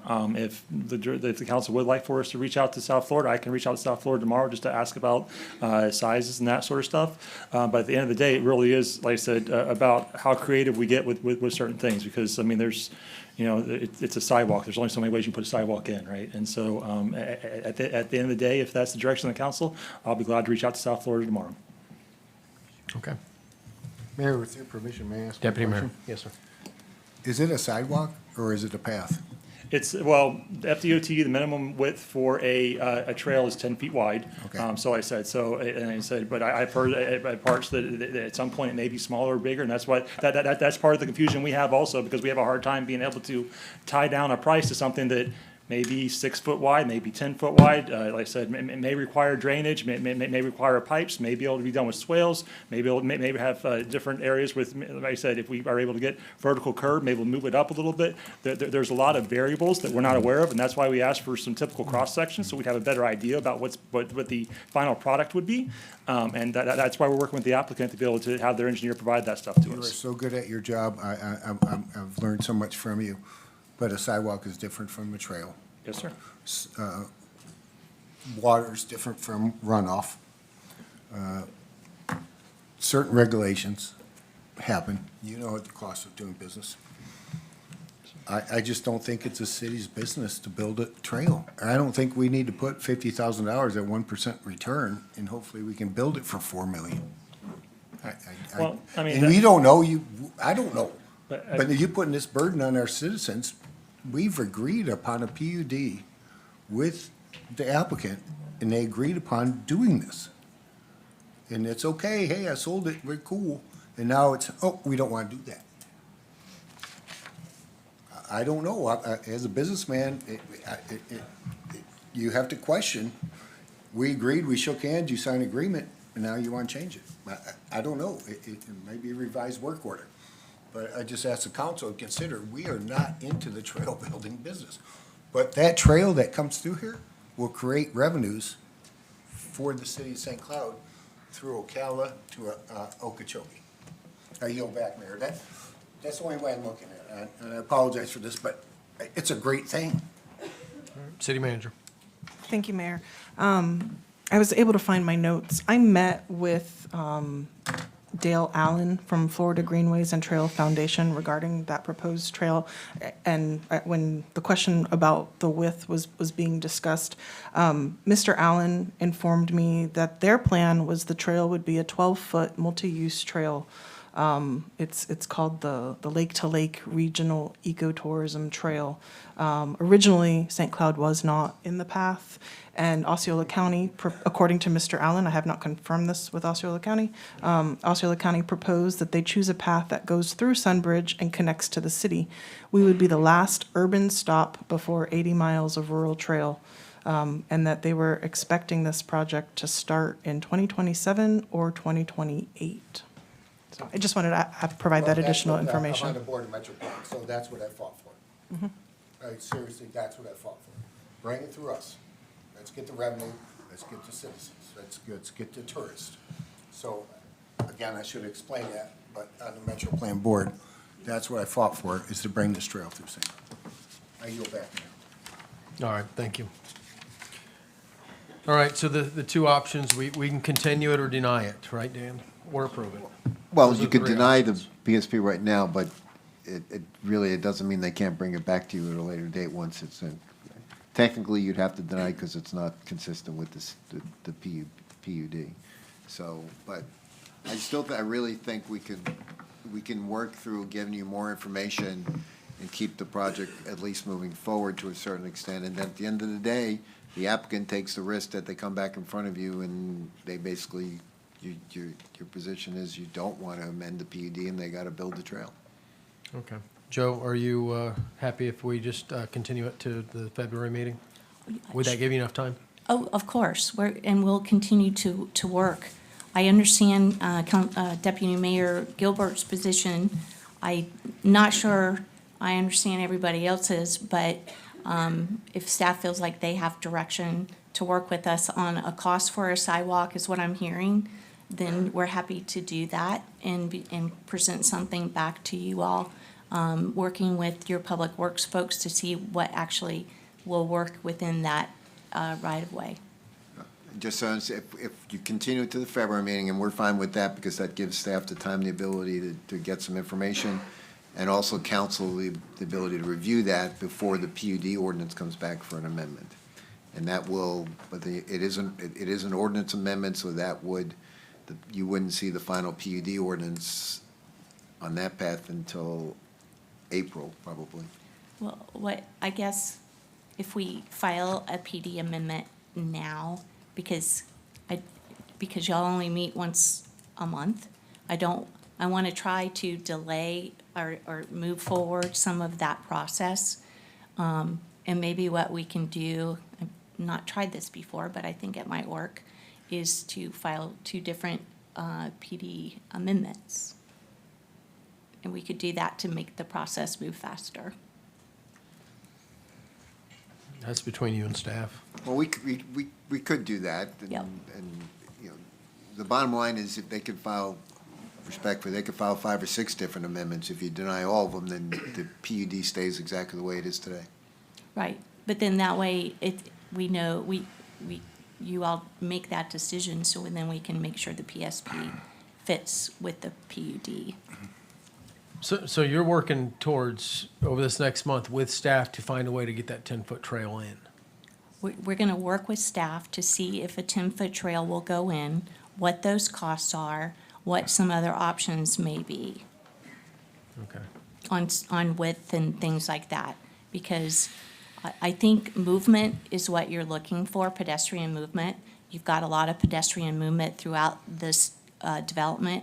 You're missing that one little piece between Albany and Narcousie. It doesn't impact the regional trails in any way. But if a 7-foot path works there, you know, that meets what you're trying to achieve, and also would have, it may work from an engineering perspective. So we're happy Right. to explore all of those things with staff. And Dan, the city side on this is we are to purchase any right-of-way additional or pay for any, say it needs stormwater. Is that on the applicant or on the city? The way the condition read is that they would be responsible to construct it. The city would be responsible for acquiring any right-of-way needed to construct it. So if a pond or some sort of stormwater pond is needed, then the city would have to require the right-of-way to do it. I think we could discuss who builds the actual retention area, but the city at least would be required to acquire the property to do it. Well, let's assume that there's not enough land for that. Then what do we do? Under the terms of the current condition, the city would have to figure out how to acquire it, or it wouldn't get built. Then we'd have to amend the PUD anyway. Well, I'd have to look at that issue. Well, I stumped you. Well, you did, only because I'm picturing that, you know, the condition is written in there, and what the applicant would be able to move forward with developing their project if the city just said, we don't want to acquire the right-of-way, because the applicant would have been agreed to do everything they said they were going to do. The decision not to build the trail would actually land on the city for not acquiring the right-of-way. So the Okay. applicant would be able to move forward, and the trail obviously wouldn't get built. Okay. Thank you all for Yes. having the discussion. Thank you, Joe. Do we need to vote to? No, I No? don't think so. I think we got enough direction. All right, thank you, Joe. Can we Thank you, repeat Kathleen. the direction? Because I would feel more comfortable with that. Oh, I'm sorry. So what I heard was coming back, staff's gonna work with them on the 2 options. One showing hard numbers for the installation, and then the other one was taking it out. Was that correct? I'm sorry, repeat that. Okay. That we were going to be, in the PUD amendment, evaluating 2 options. One with the hard numbers, including of the installation of the trail, and then the other option, taking it out. not requiring it. If it didn't work. If it doesn't work, we have to find a way of removing it. But I think staff needs to work with the applicant on figuring out if it can work through South Florida Water Management, what's required, I guess, to make it work. So I guess I have a concern. I'm not an engineer. Kevin? But Kevin, to really determine if it's going to work, we need the construction plan level of detail, do we not? So that we're ensuring that we're looking at any utilities that are in the area in addition to the stormwater? If we had a typical cross-section and we Sorry. had a survey for the area, I think we'd be able to get to, I'd call them 60% plans pretty quickly to be able to have an idea about what kind of areas you have. The biggest thing is, like I said, finding the pins, finding the elevations, because that's going to be the biggest issue is how you're going to be able to grade it to be able to make sure that it meets all the standards. Because, like I said, with rural swale sections, they're not a constant area. There's ups and downs, and you can't have that in trails. You want to make sure that you actually are able to do that. And so, without a little bit more of that data, we definitely would need some more information. That's why we had started with asking for a cross-section to be able to see what was being proposed, would be able to fit within the existing right-of-way. Because, like I said, if it's going to take 20 feet to be able to fit a 10-foot section through there, we're going to have a hard time. But if we could fit it in a 12 to 13-foot section, if we were able to get it up against the road with a vertical curb and be able to get a little creative like that, we might be able to fit it in a little bit easier. And So you're comfortable with just a cross-section and a survey for us to be able to get hard numbers to determine if it's feasible? Right, I think, like I say, once we have that, then I mean, we're talking about the geometry, so we're not asking to have, 100% plans, but it's just, once we have the geometry, we should be able to have a pretty good idea of what would be able to fit into the constraints. Deputy Mayor Gilbert. And I apologize for this to be long. Kevin, are we good at building trails? Or when we have a developer say that they're going to take care of it for us, that we work together with them? Or should we put our resources with the 34 projects that St. Cloud goes on, and we're growing, and we're not into the road business, we're in connectivity business. You think we should say, hey, we need to build a trail? Just yes or no, that's all I'm asking, and we're cool. Well, we are in the process right now of building a trail along Rummel Road. How long does it take? That's not one of my projects. Have we started it yet? No, sir. We're in the process of being able to try to bid it out right now. You just answered the question, I'm sorry. Yes, sir.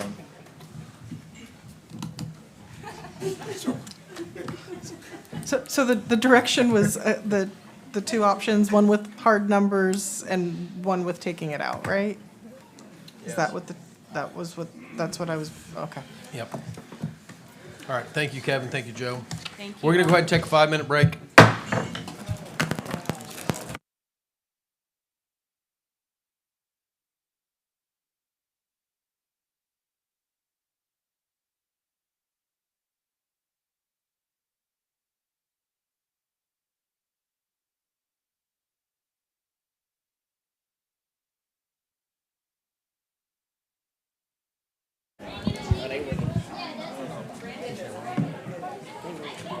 All right, we'll go ahead and call this meeting back to order.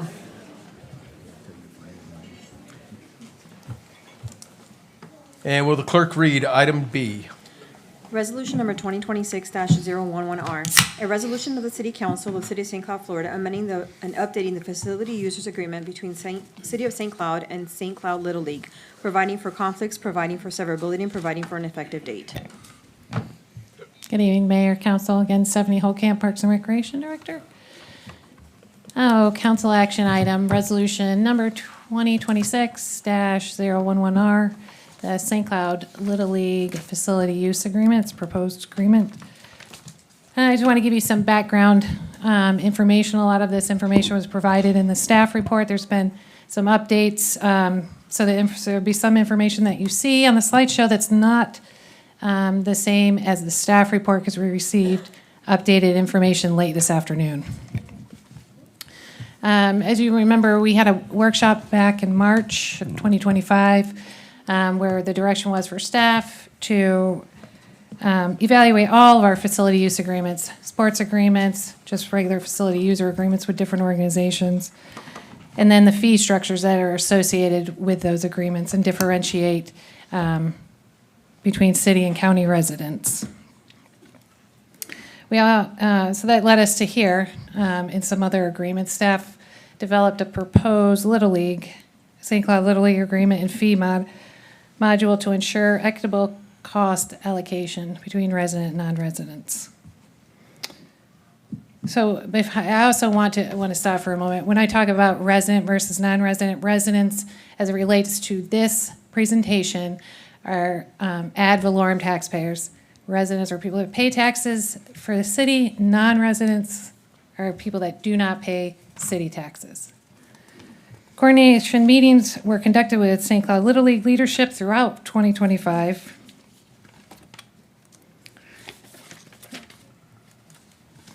The first one was in May of 2025. Staff met with a newly appointed Little League president at the time, or the interim president, who later became the permanent Little League president, and the board members. At this time, the revised fee structure was discussed, that the fees were changing and the structure of how the fees would be changing.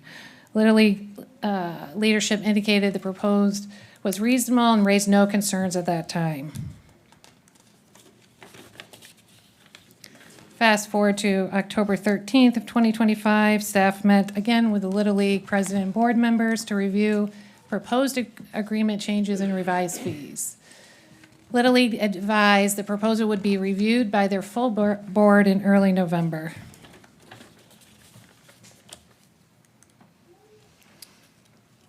On December 19th, staff followed up regarding the board feedback since we hadn't received any yet. The Little League president indicated that they did have a red line version with comments and it would be provided to us. December 29th, staff received the red line version for review with their comments. Staff immediately prepared an updated agreement addressing their concerns for City Council. Staff met with Little League again on January 6, 2026, and came to an agreement on all terms with the exception of the fee structure.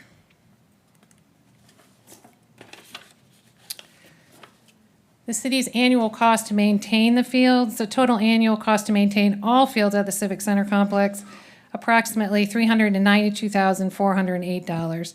This includes the maintenance of the newly constructed fields.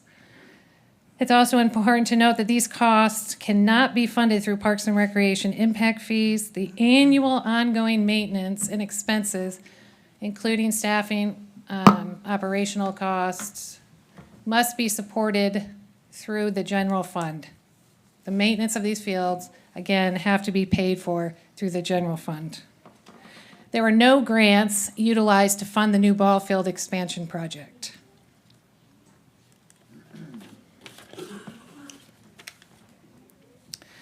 Little League uses approximately 1,100 hours of field time annually, which equates to 60% of all field usage. Operation costs for baseball fields are approximately $257 per field, or per hour. Per hour.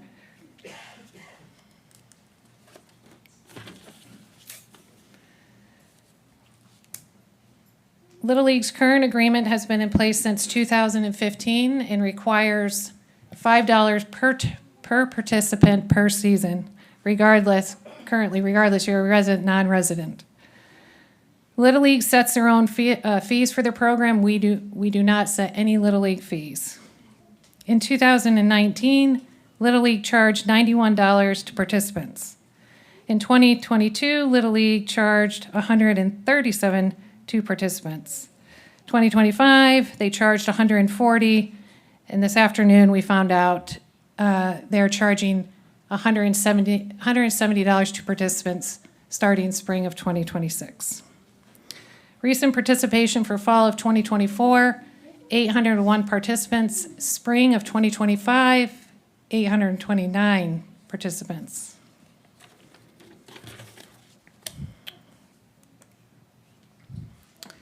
I'm going to leave this slide up while I talk about the next slide, and then we'll stop at the next slide.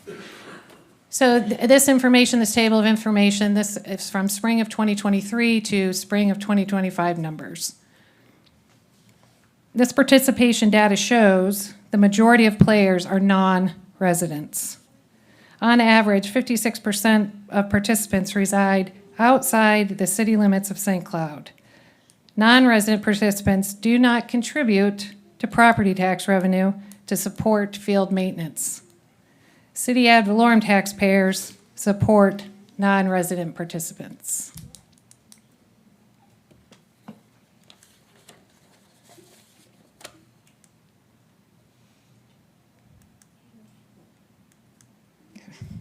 This is the data that I was just speaking of that correlates with the table I just showed you.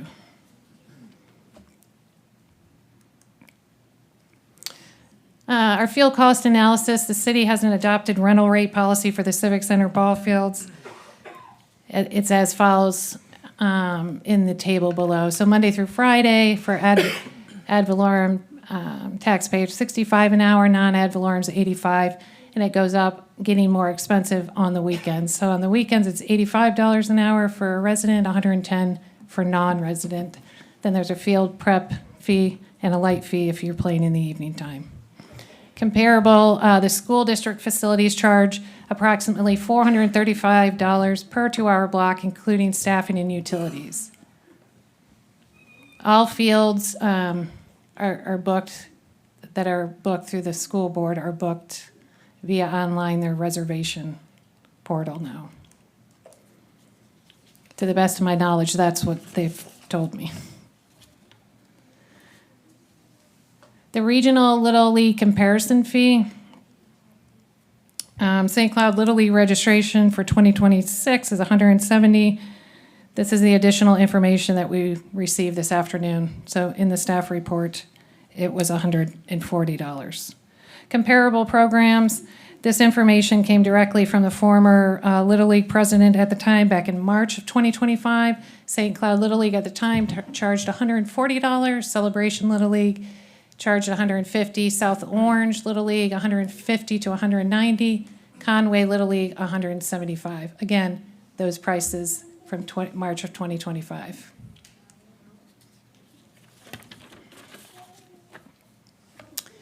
The proposed fee model that staff proposed to Little League was $200 per team per season and $75 per non-resident participant. This would provide a more equitable distribution of costs between the resident and non-resident users. Little League has the ability, again, to determine their own fees. What is the fiscal impact of this proposed model for St. Cloud Little League? The average participation, which this numbers came from Little League, on average 50 teams per season, approximately 12 players per team.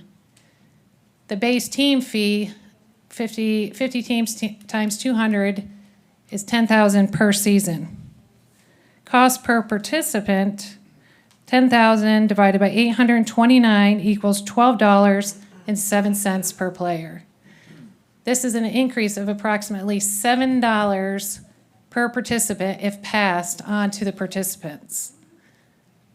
It's also important to note that this $7 per participant increase does not include if you are a non-resident. If you are a non-resident, which from the numbers we've been provided, 406 non-resident participants times 75 is $34,200.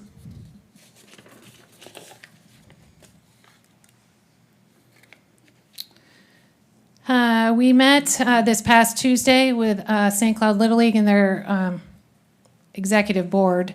There was four of them there, 4 or 5 of them. They had discussed about implementing a 3-year phased approach that was requested by them to gradually transition to the proposed fee model. Some other things that were talked about, the fall season, the start time would be adjusted to the 3rd week in August, so the last 2 weeks in August. They wanted on there because their season started in September, so they needed 2 weeks of practice, so we added those 2 weeks in August. Spring season, we clarified that the spring season would conclude following the completion of our All-Stars in case it went beyond the end of June. They also asked if we would provide them 2 keys instead of 1. That wasn't a problem.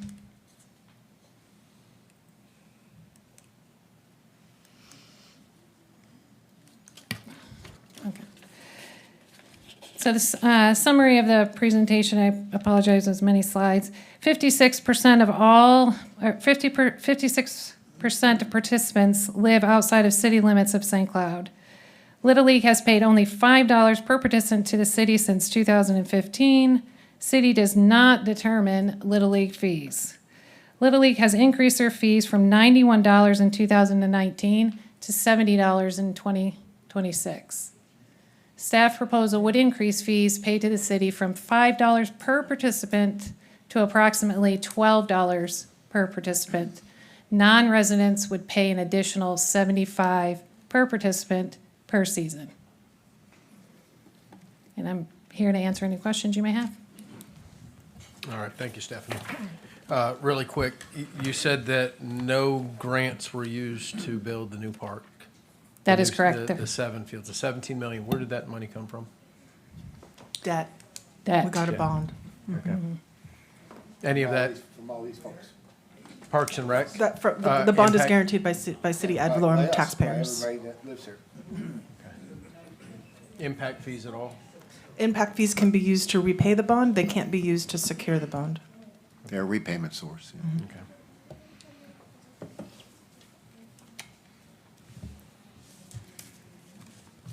All right, I'm gonna let council have any comments prior to any public participation. If I may. Deputy Mayor. If I may, thank you, Mayor. I coached for 26 years, Harmony football, basketball, baseball, girls track, girls. I had 5 children that all participated in sports and activities. And we did the Little League, but we did AAU, USSSA, and all the other functions. And although it did cost, 5 kids there, 5 years apart, it was the social what they got from it, not just the sport, the social encounters, the coaches, the teams, this. As a coach, there's not a dollar that can put onto it. They're just not.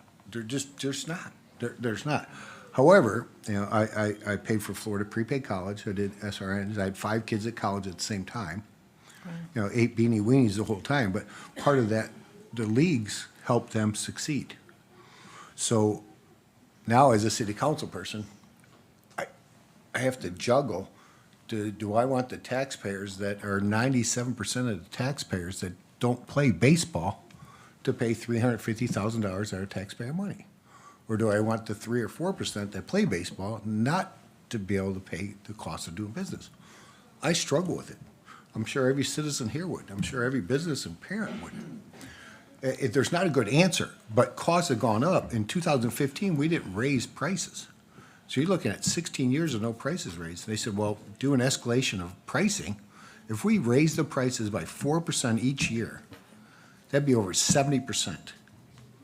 And we can make math, you can do whatever you want math, good math, bad math.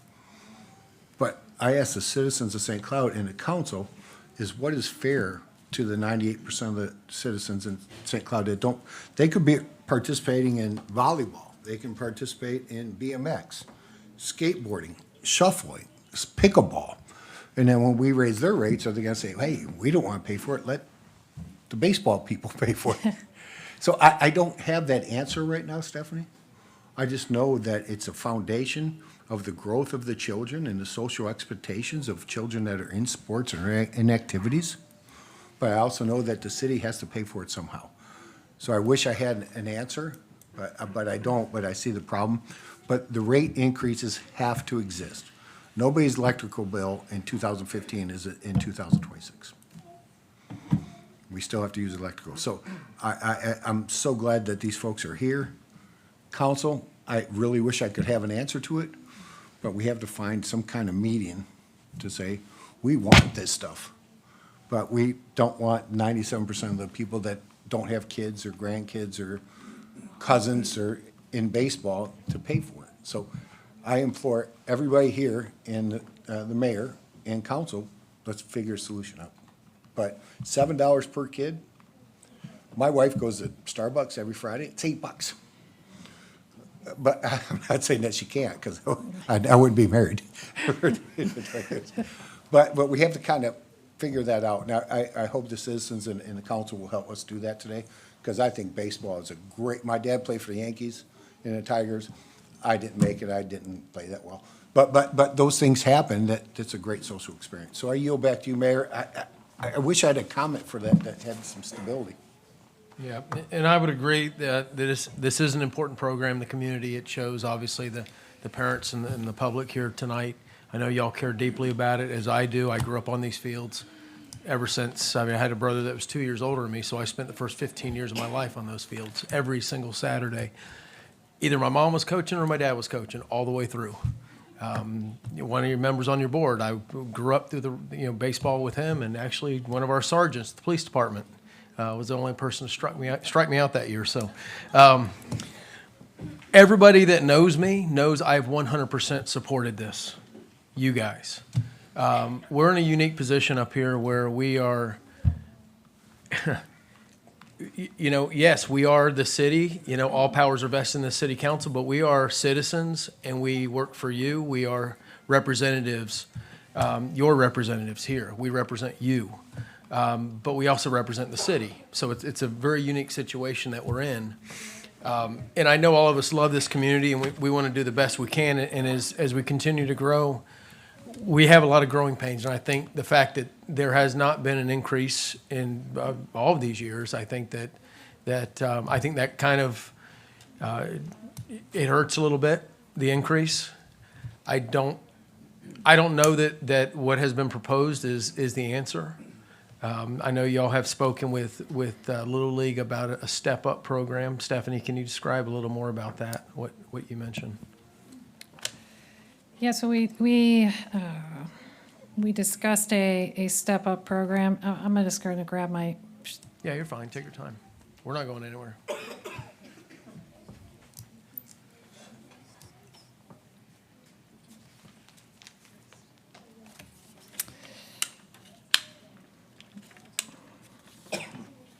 I want to thank all of y'all for hanging out all night until we got to this. So thank you for coming, and it shows that you do care about this community and the program. Yeah, so it'd be a step-up program over 3 years. So the spring of we had discussed spring of 2026 and fall of 2026. Those two seasons would be $150 per team and a $25 non-resident fee. That's year one. Again, that was $150 per team and then $25 for non-residents.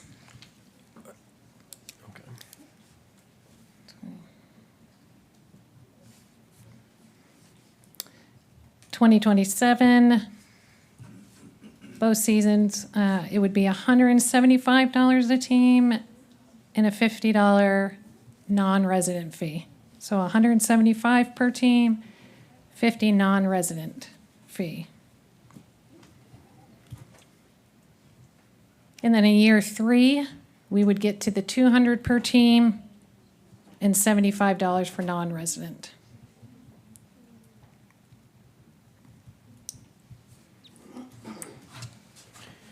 All right, so year 1, 2016, when would that be implemented? If we went down this path? Spring of 2026. Now. That's right now. And that is, they're currently accepting registration on that. That is the program they're working on right now. I believe so. I believe registration is open. You'll have to, literally you'll have to answer that question. I'm sure I've got a few from Little League here.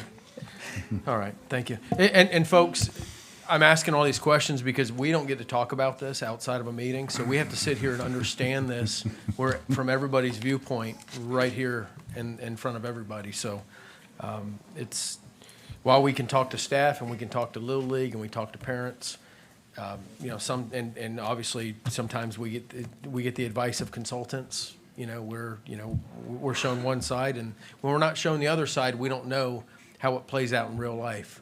So if we don't currently have kids out there playing, we're not seeing how it's being played out, and sometimes we don't always get it right the first go around. So that's why we're always willing to revisit every single thing. If we want to talk about something that we voted on 40 years ago, I'm open to it. So thank you, Stephanie, for laying that out. So year 1, was that something that Little League was they were okay with the year one, paying that for year one? It was, In it your was a opinion? step up, yeah, when we met with them on January 6th. Now, it wasn't the entire board, but it was the league president and some of the other executive board members, and that was what was discussed. Okay, Councilmember Urban, I'll go ahead and let you chime Yeah, in. thank you. So I would echo the same comments. Love baseball. It's the true American pastime sport. Little League, one of the best in the entire United States, so I completely support it. I would also be in support of the Step Up program to phase it in. One of the questions I have is, and I've heard from several people who maybe they don't physically live in the city, but they own businesses or property in the city where they pay taxes into the city. Could we find a way for those business owners or property owners in the city who have kids to pay the resident rate? Is that something, might be an attorney question? We've done that in the past where if a particular applicant or requester can demonstrate that they own real property and therefore they're paying ad valorem taxes to this, in the city, that they would get the resident rate, even if they didn't physically reside in the city. I would like to propose doing something like that if the council would be interested in that as well. All right, thank you, sir. So Harmony's got a Pop Warner, but they're not looking at, in that area, there's no plans. The county's not looking at, they're not doing a Little League out in that area, right? So all of those kids, everybody way out in Harmony, they all play St. Cloud Little League. If they played Little League. If they were within Little League's boundary, St. Cloud Little League's boundary. I'm not sure the exact boundaries. I saw the Little League president here. She can probably explain more on the boundaries and how far they reach. So anybody in the JPA qualifies for our Little League. If they're in Orange County, do they play in our Little League, or is that in another? I don't know the exact boundaries. And I do know from speaking to the president that I think the city of Kissimmee is getting a Little League, but not a full, like, baseball, softball. She's here if you want to ask her to explain that. Oh, yeah, we're gonna talk to the president of Little League. Okay. I'll go ahead and call Councilmember Paul first. So I do want to say, I think we should come to at least a balance. And in our JPA, I did pull, and it states, it is further acknowledged that the city allows residents of unincorporated Osceola County to benefit from the additional services provided by the city. Therefore, the county agrees to support efforts by the city of St. Cloud to fund this higher LOS, which is level of service standards for parks and recreation facilities for new development within the JPA.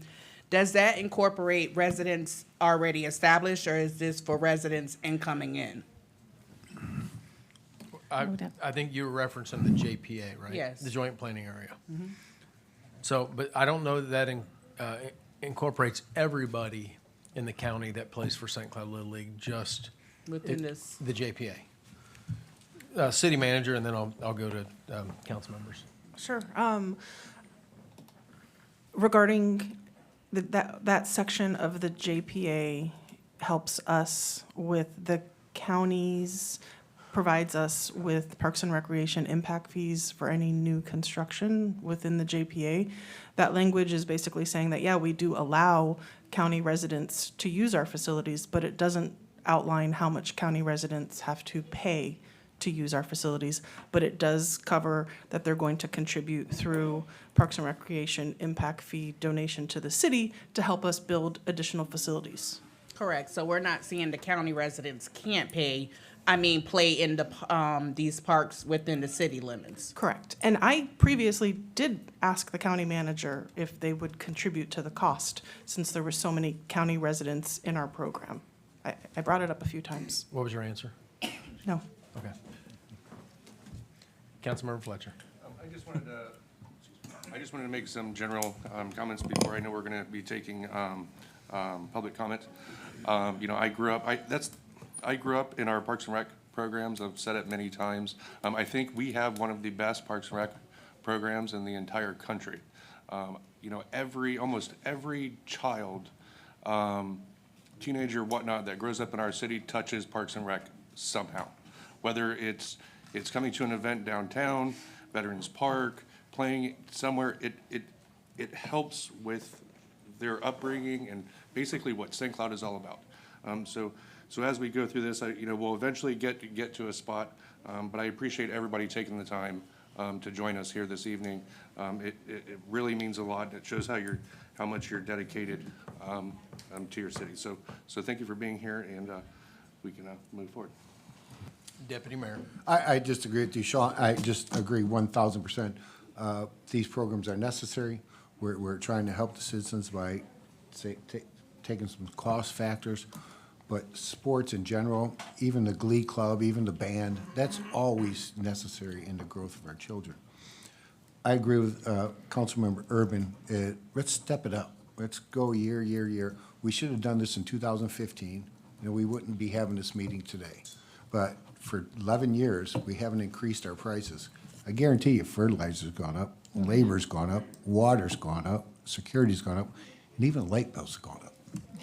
So what we say is, hey, we're cool, and then 10 years later, hey, we're gonna stump you with this. So people can handle step-ups better than they can handle an outbreak.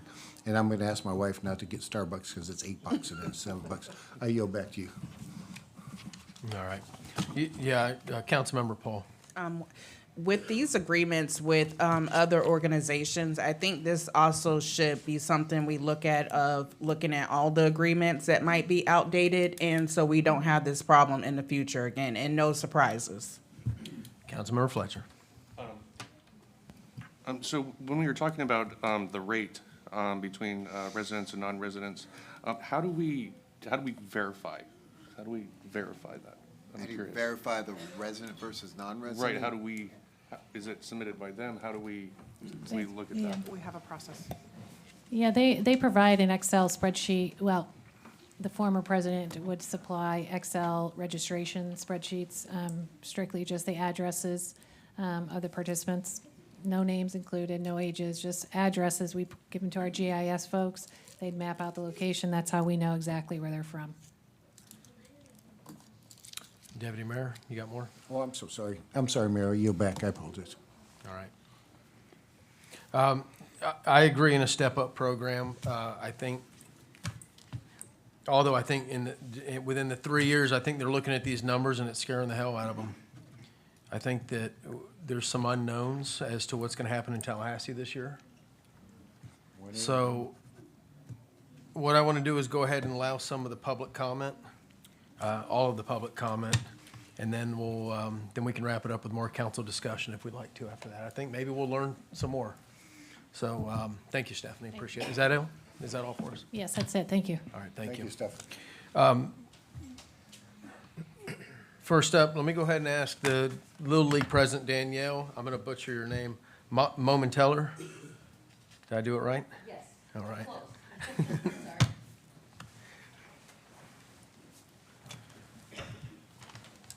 Hello, guys. Hi. Hi, good evening. Danielle Momenteller, 3413 Village Green Court, St. Cloud, Florida. Good evening, Mayor, City Council members, and City Manager, City Attorney, and staff. My name is Danielle, and I'm the president of St. Cloud Little League. For the past 50 years, St. Cloud Little League has been more than a sports program. It has been a foundation of this community. These fields are where childhood memories are made, where kids learn teamwork, resilience, and confidence, where they learn how to win with humility, lose with grace, and keep going when things get hard. This is not just a place to play ball. It's a brotherhood and a sisterhood. Excuse me. It's a second home. For some kids, it's the only consistent positive outlet they have. It is a mentorship and a guidance. It is about creating better humans for our community. This league exists because of its volunteers. People have poured their blood, sweat, and tears into this complex. They have donated their time, resources, and energy because they believed in this city and its kids. We didn't just use this park. We've invested in it. We've took pride in it. We've bought back into it. Quite simply, we cannot afford an increase of this magnitude. Absorbing the cost this large would force impossible choices that would directly impact our families and, more importantly, the children. Our goal is to continue to make it affordable and not outprice our program. Youth sports should never become a privilege. It should remain an opportunity. This program matters to me deeply, not just as the president, but as a parent. My own son grew up on those fields. He is an adult, and I'm still here, still fighting for the kids and families of this community who deserve the same opportunities he had. So tonight I ask you, not just as council members, but as leaders and neighbors, to stand with us and work with us and find a solution that allows this program to continue without pricing families out. Please do not let a 50-year legacy end on a spreadsheet. We know the fee has to go up. We are requesting to move forward with a 1-year contract instead of a 5-year proposal. This allows time for us to see what the year brings with the increased fees to the league aside from the player increase alone. We are very concerned with this fee and feel due to such an increase, a yearly agreement would be best for this year and next.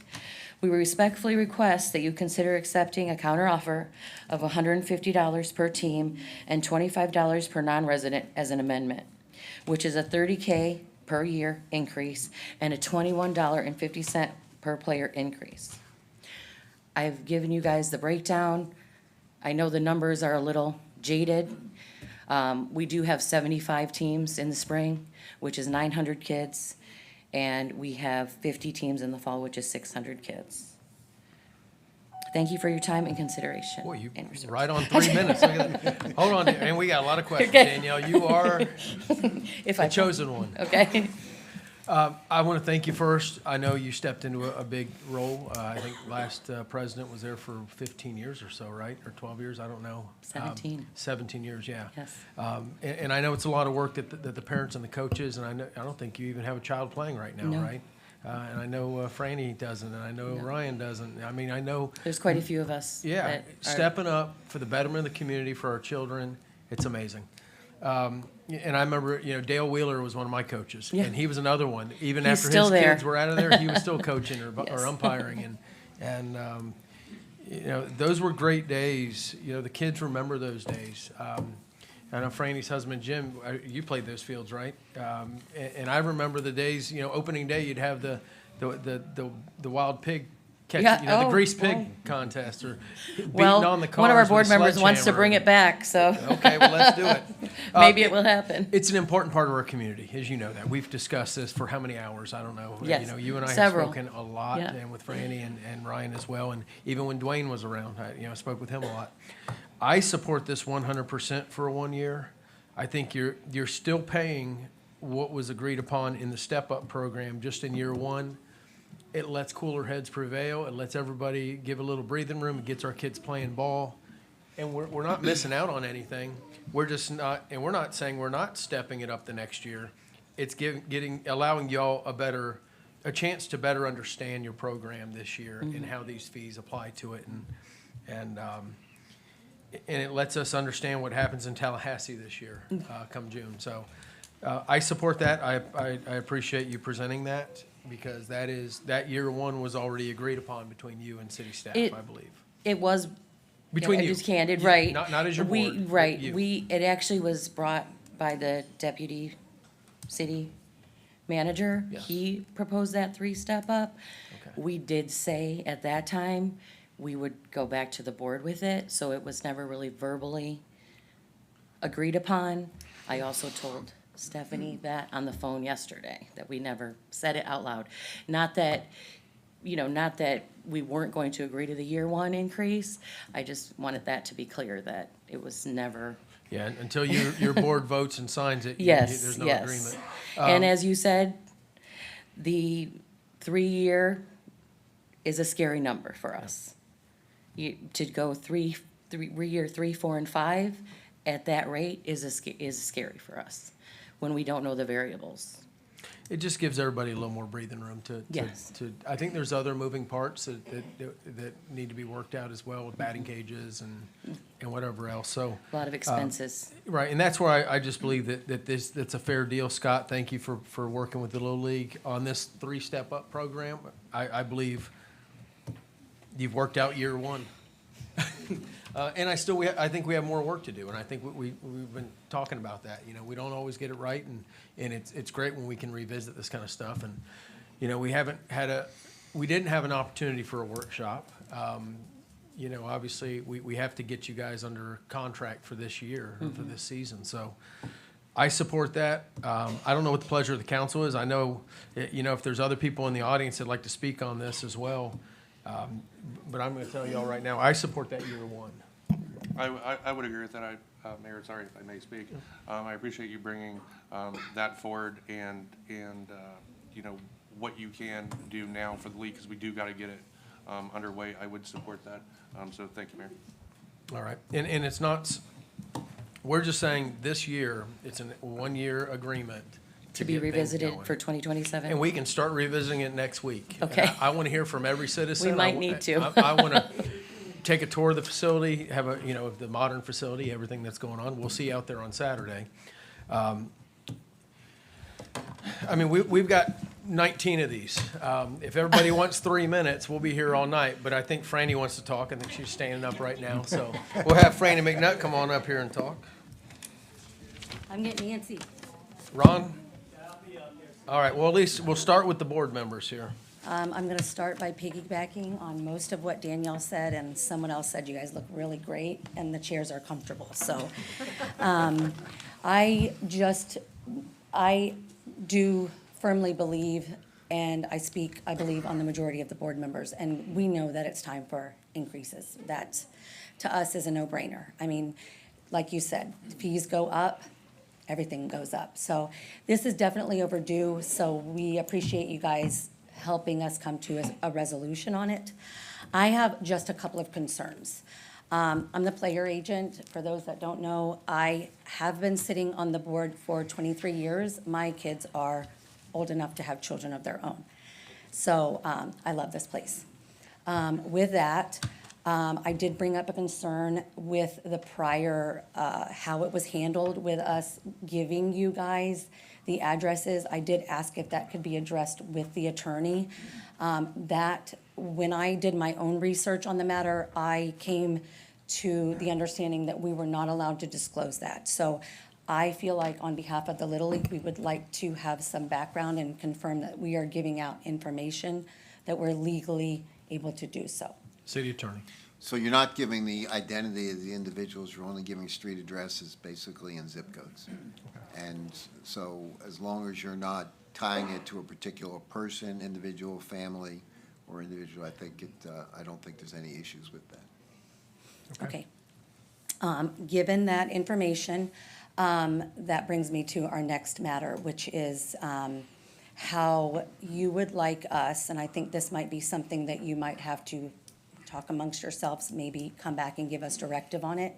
But we are not equipped to give you the difference of resident, non-resident. Our platform that we use to register our players is not that intelligent. And honestly, I believe that you guys enlist a GIS for the same services, which we don't have in our budget to accommodate. So with that, I think the majority of the uproar that you guys are hearing is because the fee that you're facilitating is going to have to be something that everybody within the program feels, because there's not a way for us to differentiate. And coming after the season's over to try to collect those fees is not something that we have the resources to try to do as well. Okay. So these are just some concerns I wanted to bring up regarding the I think we have an feedback answer that you've for gotten. you. City Okay. Attorney first. Well, I understood the question to be a little different once you got to the end of it all, but for the agreement, we would expect that they would give us the addresses for everybody that registered, right?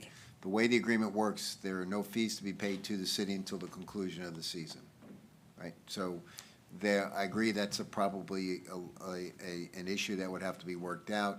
I'll leave it up to Veronica to explain why, but it wouldn't seem to be too difficult for the city to basically verify the resident versus non-resident information fairly early on, as soon as we get the data from the registration rolls for the league, and provide that information to the league so they know you have we verified there are X number of residents and Y number of non-residents. All right, City Manager. Early on. Thank you. I was going to say, we'll obviously work with you. The earlier we get addresses, we can help verify it. However, the city also has a GIS portal on our website that you can type in any address, and it will tell you if it's in the city limits or not. So you will, at your hands, have that information. There's maps, you can look at it. Property appraiser website also has that. Tax District 100 is the city of St. Cloud, but we'll work with you throughout the process. There's multiple resources, even if you don't have a GIS tech like we do, who is amazing, but we'll work with you. But that, in that GIS map, we put a lot of money into that. That's a great, Yes. very intense thing, yeah. Since I have just a couple minutes left, or a couple seconds, I'm just going to throw out there, since you guys have seen me up here before and you know that I have ideas. So I think it wouldn't be a bad idea for you guys to come up with a player package that you charge the residents and collect the fee, and then you would eliminate us and we pay you our facility fee. Just something to think about for the future. Please talk to Stephanie on that to see how they, I think she can tell you how that works. May I Thank you. comment on Thank you, that? Franny. May I comment on that, Yeah, Mayor? I don't Deputy- think we need to get into the player Okay. registration. I All just right. don't. Yeah, and those are all things that are not, those are other details that can be Right. worked I just through. don't I just think think, that's us. right now, we need to work on this year one thing. And Ron Preister, name and address for the record. Priester, yeah. Good evening, everybody. And first of all, I'd like to thank all of our participants who came tonight on very short notice, as you guys probably know. And as it's been said so far, it demonstrates exactly the dedication, the commitment to what we're doing and trying to do going forward. Just a couple of things. My name is Ron Priester. My address is 2712 Cherry Blossom Loop. I live in Sunbridge, I think it was mentioned. However, I'm one of those parents who have two kids that came through the league when we moved here from Illinois, Chicago. Immediately got into Little League, and we've been in ever since. So both my kids are through college now, and we're still dedicated to the league. A couple things that need to be clarified. It sort of seems that the league has full responsibility, and we do to an extent, for the registration fees. But those registration fees also include some costs that are mandated from Little League International. We're affiliated with Little League Internationals. We run by their rules, their regulations. We participate in All-Stars, which is part of Little League International. That's the televised version of the tournament. So we adhere to their guidelines. We also pay them fees, insurance. So my point is, and I realize there's a limited amount of time, there are fees that within that 170 that we talked about, and we did look forward, anticipating that there would be some increase, and we agree that everything is going up. We realize that. We agree with that. The step-up program is something we also thought about ahead of time. So if we can get an agreement on this year, plus the step-up program, that gives us some opportunity to understand what the homestead exemption and other things that are up in the air are going to have an impact on us, that would be very helpful. In addition to that, we are very happy about some of the new facilities. I think most people have seen them. Those new facilities, however, come with some significant costs for us. For example, just the pitching mounds for the multipurpose fields, before we get started, in a couple of weeks, is going to cost us $20,000 for those portable pitching mounts. So the city is also helping us with that, but it's an example of the increased cost that we're going to see.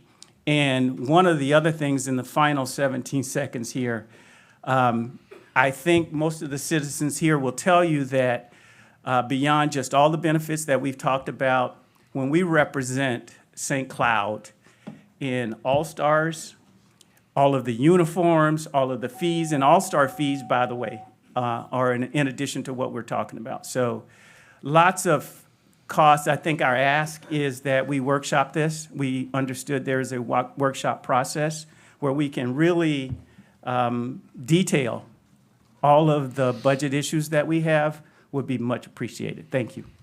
Yes, sir, Ron, thank you. I think going through your first year, I think I think y'all need to understand how this is going to play out over this first year so that we can figure out what to do next year. That's why I believe in just a 1 year and not jump right into the step up, but do the 1 year that was going to be the step up. Councilmember Fletcher. I just wanted to echo the same comments, actually. So it kind of sounds like Little League's going through the same thing that we're going through. So our costs and everything is going up. Therefore, the same thing is happening with Little League. So I think that the year one is a good solution for that exact reason, so that you have the opportunity to go through and see like all these new additional charges. How is all this going to play out? And then we can come back in the following year and then wrap it all together where we know, where we're at. Yes, sir. Councilmember Paul. I do support the 1 year agreement, but I also think there is room for a workshop where we all sit at the table and have a conversation moving forward. So that way we can at least all come to a balance, because yes, we still want to see the youth out in the community doing what they love to do. So I think a workshop is definitely necessary. Okay. Well, so far, I'm seeing 3 council members, myself and 2 others, that are in support of the 1 year. So, if everybody wants their 3 minutes and beat a dead horse, but I think that's kind of the direction that everybody wants to see this. I will ask the St. Cloud Little League president if she can come back up here for 1 second before we move on.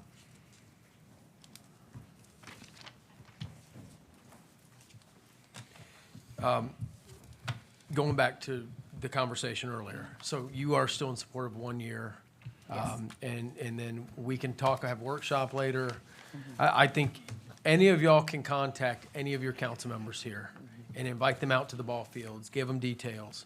I've spent numerous hours talking to the Little League members, the board members, so. I think for us, we would be able to sleep easier. Like Councilmember Fletcher had said, there's a lot of variables. Ron mentioned the expenses, and we don't know what this year is going to bring for us. So any kind of jump with all the other increases, uniform, we pay over $150,000 a year in uniforms and equipment. So when you're looking at these numbers that we're getting on the screen, we're worried about going under. And that is not what we want, all these people. and Yeah, I think coaches you and said kids. you're just celebrating your 50 years of being a charter. Actually, we just got our Little League. certificate this year. It's our golden year. 50, Congratulations. it's our 50th year chartering a Little League. Very cool. Councilmember Gilbert. Just one question. As the city's grown, I know our mayor's was born and raised here. I've only been here for 36 years and I have 5 kids from here. But St. Cloud was 9,000 folks, and that was our district. So my kids played AAU, they played USSSA, they played Little League. We did all that stuff. Is there anything in Little League that says, hey, man, Harmony's getting bigger? So when can we redistrict where all these kids are getting it? And our kids from St. Cloud, I don't like to see the 56% of the folks that we're paying $340,000 for not to be in the city. Not that I don't want every kid to do it. I would love to sponsor them all, but when can we redistrict? I mean, that's. So, to your point, I'm glad you brought that up. For those of you that don't know, we follow the boundaries given to us by Little League International. So we don't have a say in who can play for us. So with this differential, we don't have a say in that. We're thinking about all of the kids in our community as a whole, as one unit, right? Our boundaries are set. There's no other Little Leagues. Actually, St. Cloud Little League is one of the largest leagues in the southeast region, in the state as well. So for us, we have such a large area of children that can come and play for us, which is only expanding. As Stephanie mentioned, Kissimmee is starting a Little League, but only softball. So they are taking some of the boundary back. However, any player that has played for us is grandfathered in, so they can continue to play for us. For baseball, they want to move us out further to John Young Parkway and absorb, Celebration can absorb some, South Orange can absorb some, and then St. Cloud will absorb some. Yeah. So that, we're looking at that as well when we're thinking about fees coming in the future.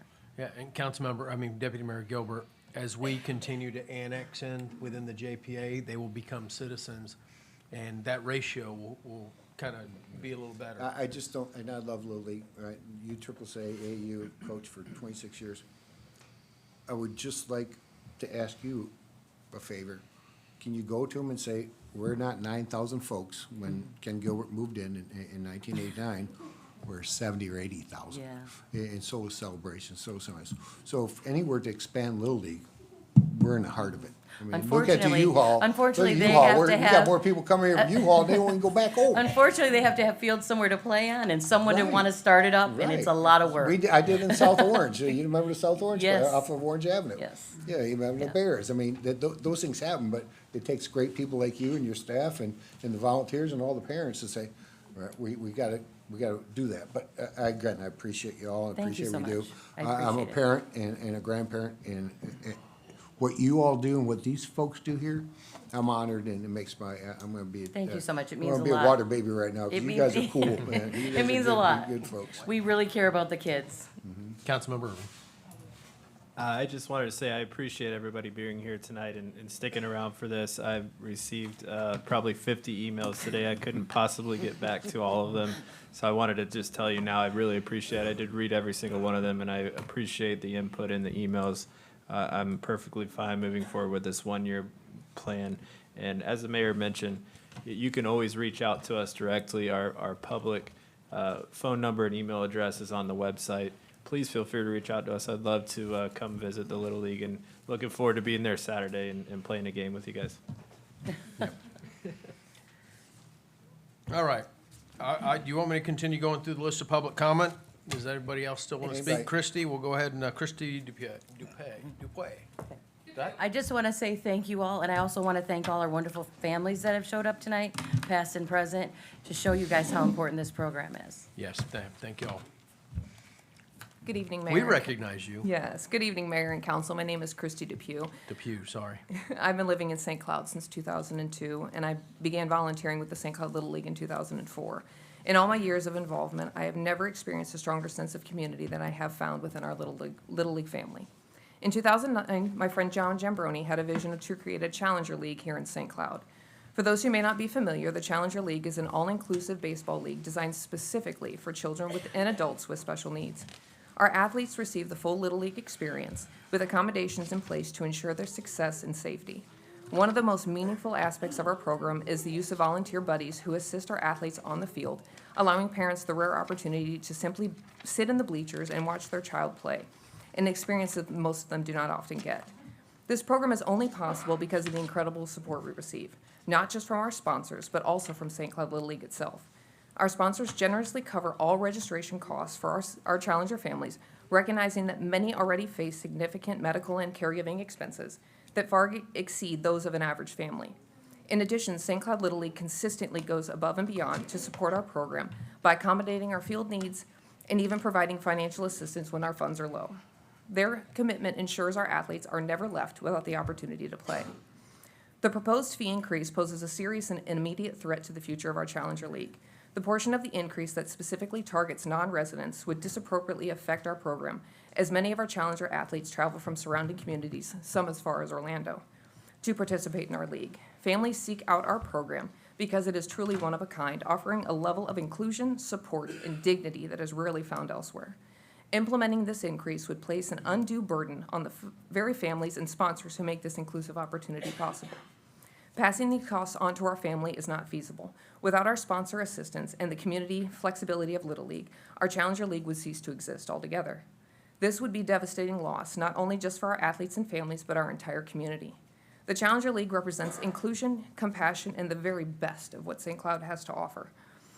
I respectfully ask you to reconsider the unintended consequences this proposed fee increase would have on our program like ours. We are not just a league, we are family, and we provide opportunities that truly change lives. Thank you for your time, your service, and your consideration. Thank you, Christie. How many players are in the Challenger League? This season, last season, we had 42. 42. And these are all special needs Yes, sir. children? Very exciting. You'll see a majority of them on Saturday. What are the fees that are currently being paid for them? Do they pay the same fees as They do not, every? they do not pay. Though they don't pay. I get sponsors from the city, from our local businesses here. We have a grant that Osceola County gives us every year. And that's how, so we don't pass any of the costs on to our families. So. Because of the cost they have If to deal those with. fees, but there is a fee that the city charges for Correct. that. So there is a fee from our side to. Yes, but our sponsorship pays But they it. get sponsored, okay.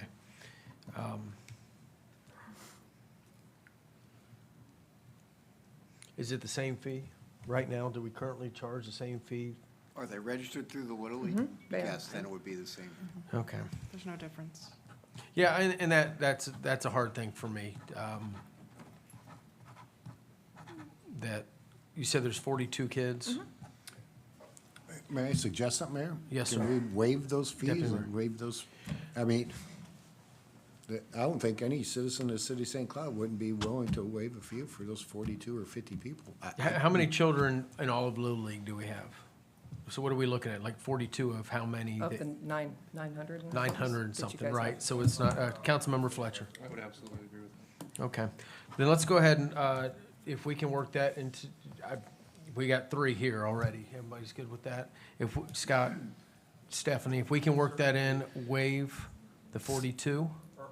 So if I could, so what you're suggesting is that the non-resident fee you're considering not apply to the non-residents in that program? Yeah. No, the special needs folks. That's what I mean, The yeah. non-resident fee. Whoever they yes. are, they need to be welcome. Well, we're operating on this, if they register through the Little League and the 42 participants, some of whom are obviously Okay. city residents, some of whom are non-residents, so the council is inclined to say the additional charge we talked about for the first year, the $25 non-residence fee, would not apply to the non-residents in that program. I think that's what I said. The $25 non-resident fee, that doesn't exist right now, correct? That's correct, but that's part of the, that would be what Of you're the talking about, step-up. of the step-up, Yeah. yes. Let's treat them separate if we can, if that's good for you guys. So the 42, how many teams is that? 4. Okay, so no 150 per team or $25 non-resident fee, just what you guys are currently, would that be? Yes, that would be Okay. amazing. Scott, we can find a way, Stephanie, to incorporate that into the 1 year? We can work that out. Okay, We can find a way to make that work. okay. Thank you very much. Appreciate it. Good idea, guys. Thank you, Christie. Marlena McNutt.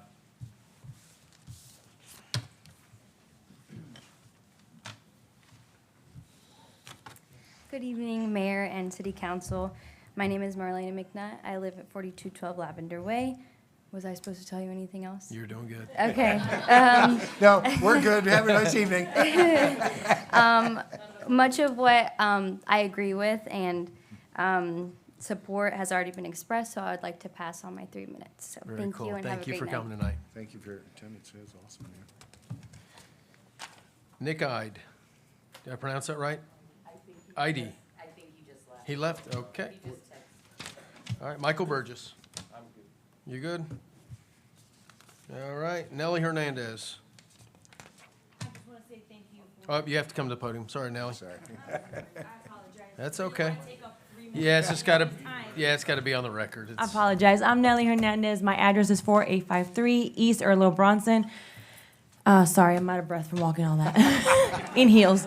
I apologize. I just want to say thank you. Thank you for helping out the Little League. We are very much involved with helping out the children. I think that's very important to us. Involved kids in sports means that they are out of the streets and they're not doing anything they shouldn't. So we appreciate you guys considering the first year. So I just want to say thank you. Awesome. Thank you, guys. Nellie. All right, next up, Carrie Burgess. You good? Jennifer Psalm.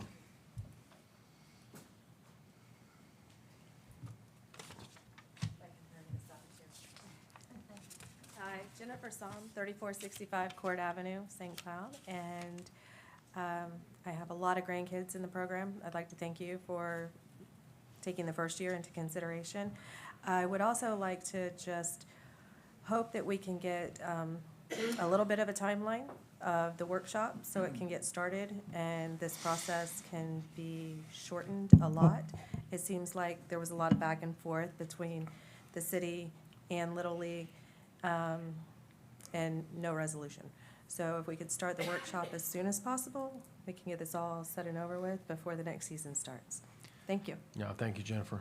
Yeah, and I think that as our city has grown, it's been a difficult progress here for our staff, for Scott and our assistant deputy city manager and our Parks and Rec director, Stephanie. I know our staff's worked hard to figure this out and try to come up with something that would please the rest of us. So, city attorney. Yeah, I just want to clarify, as we move forward, the discussion has clearly been around a one-year agreement.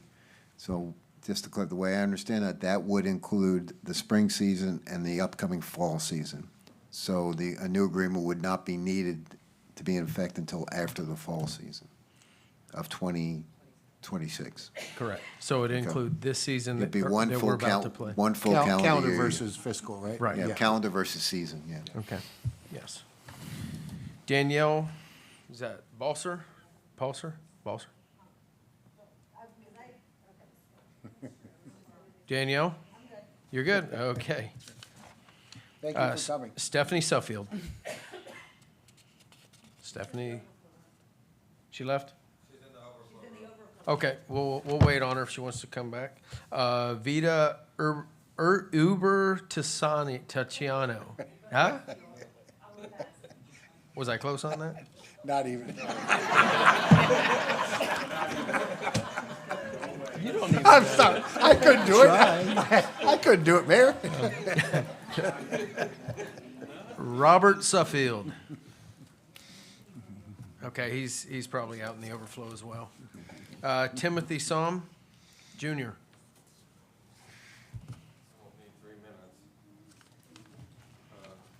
My name's Timothy Somm Jr. I live at 4104 Bob White Court. A little bit about me before I get started. My family, for generations, has used the Little League. Actually, Mikey was one of my coaches when I was a child. So I have 5 kids that play in this league, and I'm so against the out-of-county fees. I've been a coach here for 5 years straight. You know, it's a big part of my life, and when I do the math, the numbers on the 3 years, in 3 years, my price for my 5 children will be doubling. And I just don't think that's something that.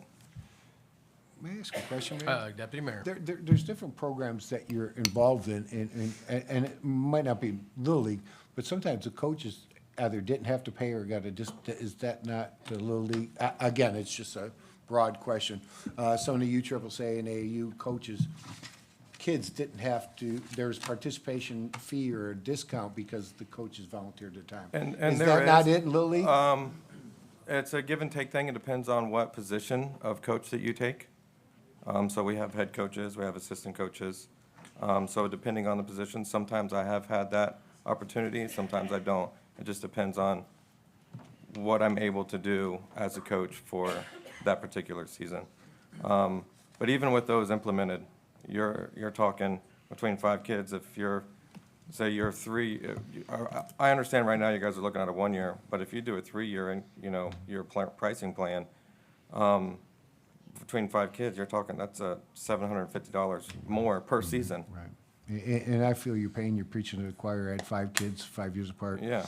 And they all were in college and high school and all that together, so, you I have know, 5 we ain't kids beanie this weenies a season. lot, but Yeah. one thing I have to tell you, sir, I Raviolis appreciate now. everything you're doing for your children, and it's such a wonderful job, and God bless you. Mayor, I yield back, but having 5 kids and being participatory, thank you, sir. Yep, thank you, Timothy. Thank you, Appreciate you, guys. sir. Brandon Henderson.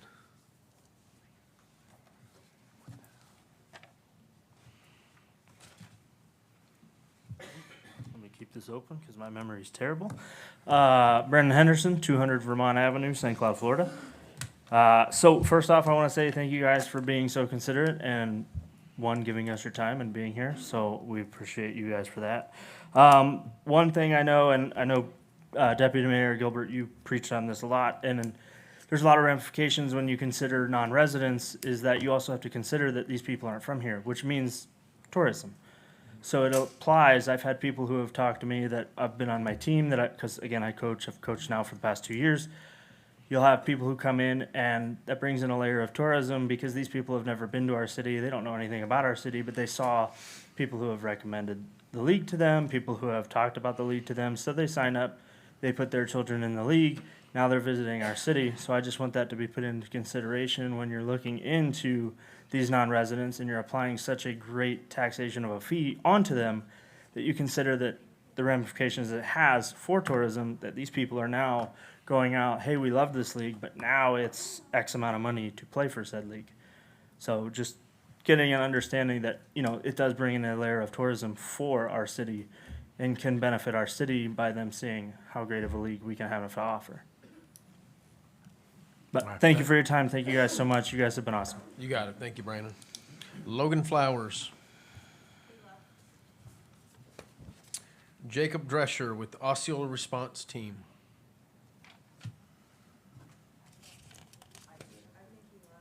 All right, Josh Myers. You don't want to say anything? Don't encourage him.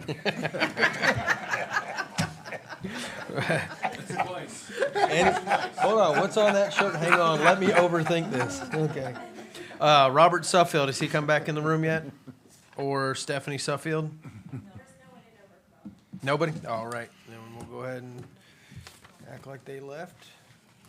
And anyone else in the audience like to speak on item B? All right, we have one more. Hello, Adam Richards, 2519 red-legged thrush. What's up, buddy? Rice Market. Played when there was no MLB teams. It was who your sponsor was. So me and Chris played together. I was your neighbor at one time. I was on board with your dad before. Okay, so what he brought up, the fees for multiple. I only have one plane now. All mine are old and out of the house. But that brings on a lot of money for people, 25 times 5 kids, and then you add it to 50, then 75. And then who knows from there? If you go year 4, now you're going 100. That's going to get costly. And so is that per season? So like if you play spring and fall, you're playing in both times? So now you're doubling that on top of that. So how many times you got to pay the city to play on these fields? Is it not a 1-year thing? Because the league pays you for 1 year, right? Well, let me ask that Okay. of staff. Scott, that's 25 non-resident for both. Per season. Per season. The league pays per season. So it's twice a year. So it's $25 and then $25. Okay. Okay.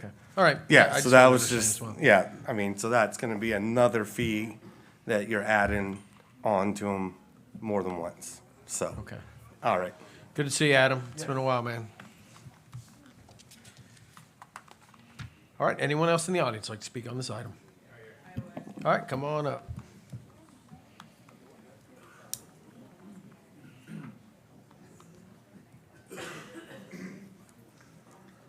Hello, everyone. My name is Jen Harmon. I actually did not intend to speak. That's why I'm dressed like this, so forgive me. But I did want to address Mr. Gilbert. You kept bringing up that you had 5 kids go through U-Trip and all this stuff. Congratulations, because that's awesome, right? don't have it here. But some of you guys might not know that's like thousands of dollars difference. So that's like different tax brackets of people that can afford that. So I just want to put that out there.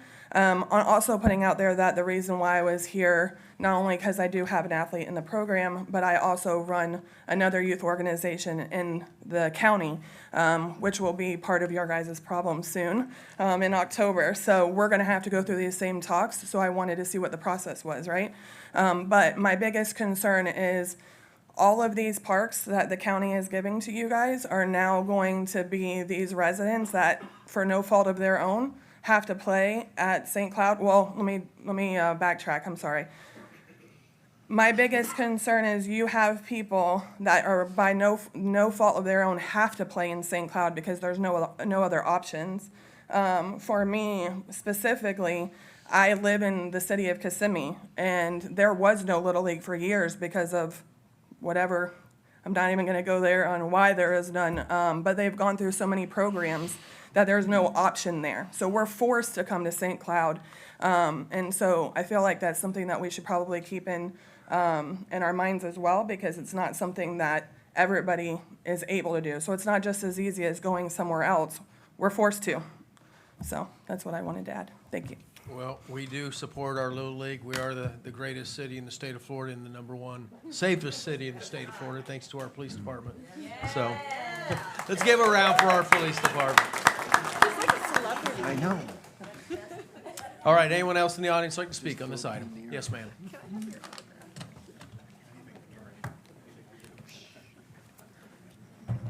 Hi, my name is Odessa Reed. I live at 4104 Bob White. So from my understanding, it was $5 a person. So if you want to do the math, and there's 12 players on a team, and there's an average of 75 teams in the spring and 50 teams in the fall. So you do the math, then it's 75 times 12 equals 900. And then you multiply that for by 5 for the $5 per player, it would be $4,500 for the spring. For the fall, it'd be 50 times 12 equals 600. You multiply that by 5. For the $5, it'll be 3,000. So the total of Little League, as what has been charged, is 7,500 from my understanding. So I didn't calculate a 1 year, I only calculated for a 3 year. But if you do the new contract and say it's $75 or 75 teams, and you multiply that by $200 per team, you would get 15,000. If you do 50 teams that are in the fall and you multiply that by 200, that's 10,000. So you're looking at 25,000 right there just for the new contract for the 3-year plan, if I'm not mistaken. Then you want to say on the paper that you can read that says 436 players are out of the county, so that's $75. You multiply that, that's $34,000. So that's a total of $59,200. So you're looking at this is why we are like a little worried, because you're looking at, say, $7,500 contract, and then it jumping up to a $60,000 contract or more. So that's what we're, concerned at. And then now, like, my husband just came up here and spoke, but I have 5 kids. We live out of county. $750 on for the 3-year contract, on top of what we pay for the $170 per kid, it's expensive. We're concerned about it. We're concerned we won't be able to play. Our kids love it. They have been doing it from season to season to season since they were in T-ball. And I think I just want to bring that concern, because people think, oh, it's a $12 fee, like it's going from $5 to $7, but it's not, because it's going to be as a whole kind of deal is how we're looking at it. That's what I want to say. Thank you. Yes, ma'am. Thank you very much. Anyone else in the audience like to speak on this item? And any other council discussion? All right, well, I guess we've already spoken about a lot of what we'd like to do. Anybody want to put that into a motion? A motion that, Mayor, I think, thank you for the citizens, and thank you for the council. At their pleasure, I'd like to do the 1 year and motion that. And I don't know, Dan, where we have to go with that, but I would like to carry this on because it is important. You can see by the participation, so it's how we move on, Mayor. So you want to make a motion for the 1 year at the $150 per team, $25 non-residential. That is for the 2026 Correct. season. If it's motionable. I mean, year. And the Challenger. Okay? And What? I'm sorry. and then no increase for the Challenger. Is Yeah, that- all fees waived for any of the Challenger participants for what the city of St. Cloud recovers. Okay. So all fees waived. So now we need, what are they now getting? I don't Well, know. They'll get okay, so as $5 Dan, per yeah, participant. that's where As we're- I understand it, the Challenger program runs through the Little League. They are considered teams like any other teams. Yes, Danielle, you can come up here too. So that would mean that if you don't do anything special for the Challenger program, based on your initial discussions, that program would pay $150 per team. Those those teams, there's, I think Christie said there were 4 of them, would each pay $150, and then the non-residents in that program would pay the 25, if you follow what we've been talking about. I thought what the council said was we don't want to charge them either of those fees, the team fee or the non-resident fee. Okay, but they're still paying a rate, there is a fee of some sort. I don't, Existing. they're not, They're paying $5 per player right now. so they would just pay That's the fair, $5 right? per. Is that, Okay. So, We're gonna so keep with, that. with Challenger, if I may, they are paying the $5 per player right now. I know that Christie, who's amazing, did mention the grants. However, this year, there was no money. So we would what never. are we talking about, $200?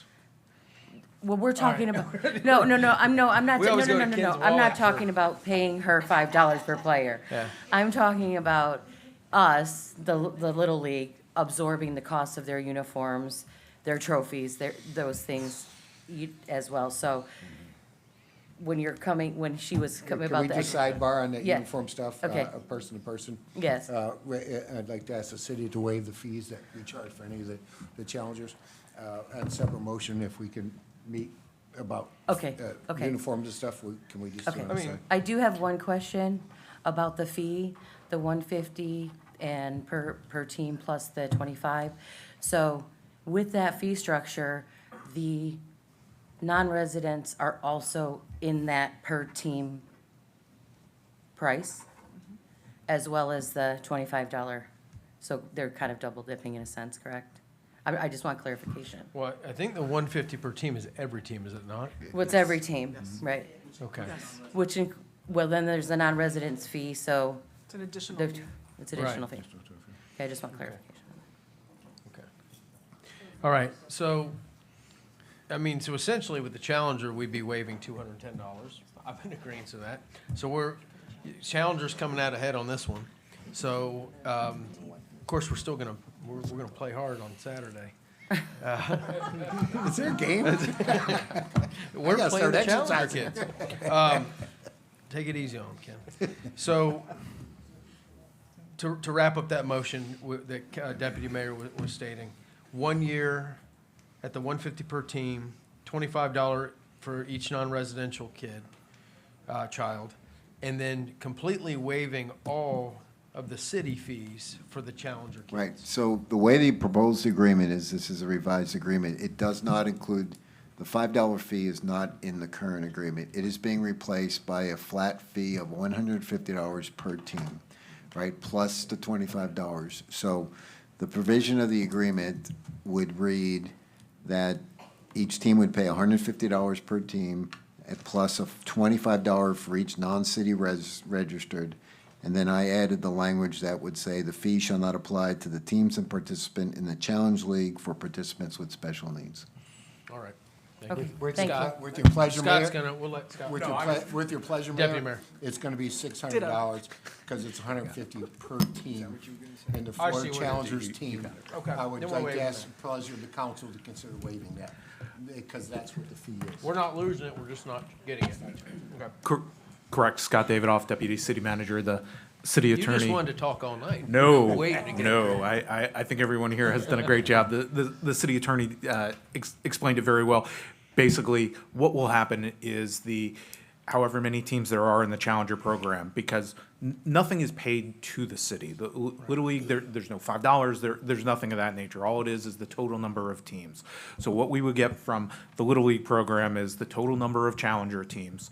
And so if there were, in the entire Little League program, if there were 75 teams, and if 4 of those teams are Challenger program teams, we would subtract 4 teams from that, and there would be no the non-resident fees would not apply to those participants from there, and we would get a list of the Not number only that, of but the them. 150 per team wouldn't apply. Correct, that's what we were Okay. saying, that's the team fee that would no longer apply. Okay, so we know how to incorporate that into the agreement?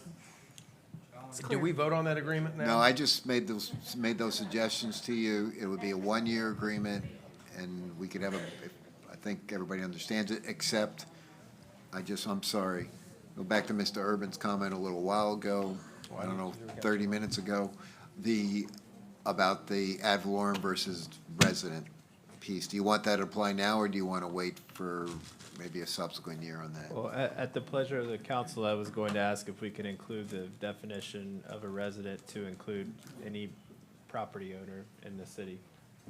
Okay, so it would be ad valorem taxpayer, is how we've worded in other agreements. They might have to tell us their names in order to. Well, they're gonna have to, yeah. Where they were not wanting to give us names, are that one's they- gonna apply, need Yeah. additional information for us to be able to confirm it with, property records and, Right. and Sunbiz. But that would be up to the particular participant if, or the league, if they wanted to basically avail themselves and not, they'd have to give us the information to prove that. Oh, it would have to be the parents of the children. Oh, yeah. If they own a business and Well, they no, have. if they, that, it's not just owning a business, it's being a taxpayer, a property taxpayer in ad valorem. Remember, Yeah. your maintenance funds come out of your general fund, so the theory would be these people are contributing to your general fund because they pay property tax to you, because they own real property in the city. So it's not businesses, it's not only property businesses, owners. It's the real property owner. So Mayor, this is something that guy can fix. Oh, we've done it with other agreements. We have similar language in the marina berth leases for the marina, so we would incorporate that similar language into it. Okay. I'm good with that. Do we have to vote on this to incorporate all of that? Yes, please. All right, can we get them, well, that is the motion. Do you want to go ahead and restate the whole motion? Sure. May I make a I'll let you- motion with all the changes, and I'm sure Dan's wrote them down? I wrote them down. Restate them. Restate them. One calendar year, all fees, sorry, an agreement for 1 calendar year, $150 per team with an additional $25 additional fee for non-residents. The Challenger program will have all fees waived, and property owners within the city of St. Cloud city limits will be charged the resident rate. May I motion what the city manager said? All right, we have a motion from Deputy Mayor Gilbert. Second. Second from Councilmember Fletcher. Madam Clerk, please call the roll. Deputy Mayor Gilbert. Aye. Councilmember Fletcher. Aye. Councilmember Paul. Aye. Councilmember Urban. Aye. Mayor Robertson. Aye. Motion carries 5-0. All right, thank you all very much for coming out tonight. There are no first readings and introductions at this time. Deputy Mayor, we're almost done. Oh, I'm sorry. I know, man. We're almost done. City Attorney, you have anything for us? I'll defer my time to Victoria.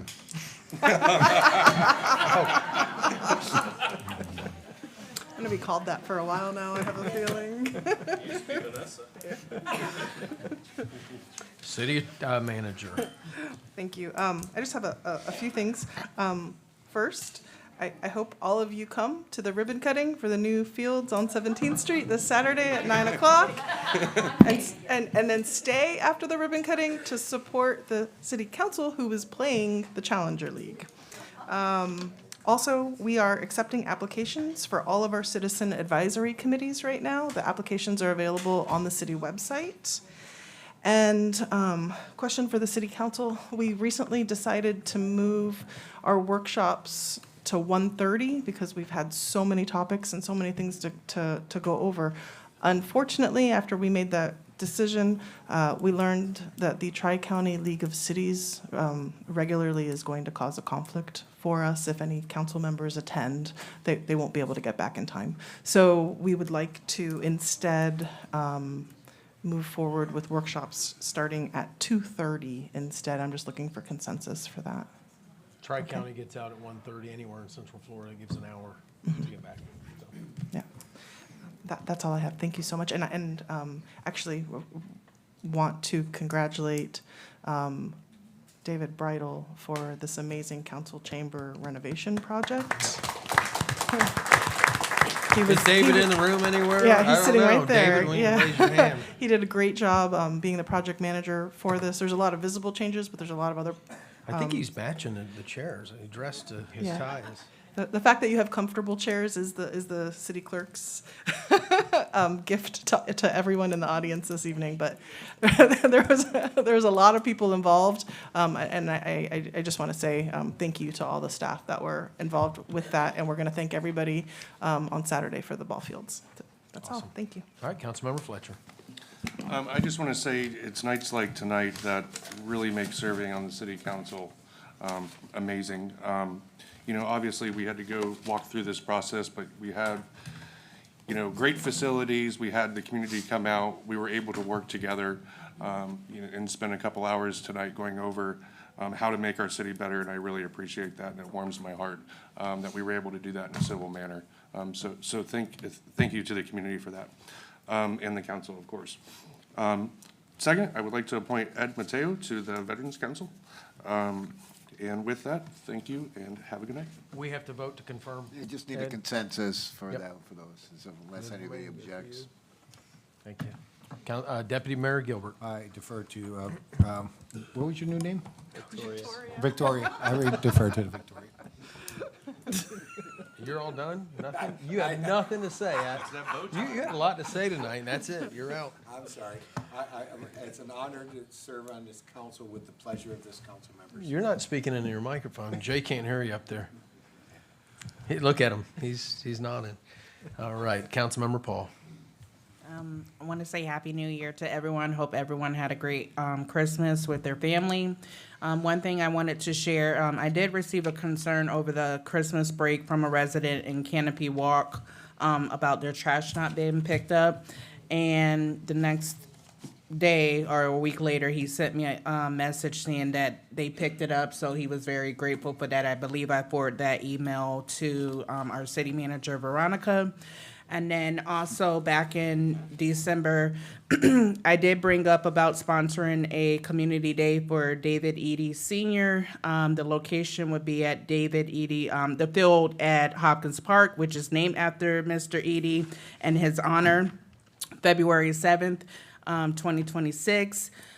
Scott did get information regarding the fees, so there will be $315 permit application fee, a $45 additional trash receptacles, and then $940 facility fee, which brings it to $1,300 that I asked if I can get waived to sponsor this event. So, and I invite everyone out to come and have a great time at the Hopkins Park field. Awesome. Thank you, Councilmember. And it's right before the construction starts out there, so. All right, Councilmember Urban. Yeah. Thank you. I just, first of all, beautiful room. David and the cool UCF tie over there did an amazing job with this. And so thank you. It looks like a brand new room. Secondly, I hate to be a Grinch right after the holidays, Cut but his mic.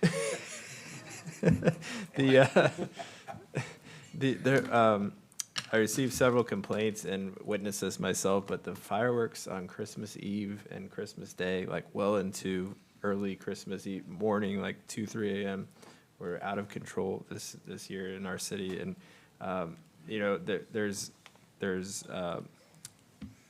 you can be a good and respectful neighbor, and I think that's what we should all be in the city of St. Cloud, but there are also laws in the state of Florida. There's only 3 acceptable days that you can set off fireworks, and Christmas Eve and Christmas Day are not one of those days. Dan said my birthday was allowed, remember? We're pushing that through the legislature this year. It takes majority vote. So, and I love fireworks myself. I think America's 250th birthday, this 4th of July, we should set off a record amount of fireworks in the city of St. Cloud.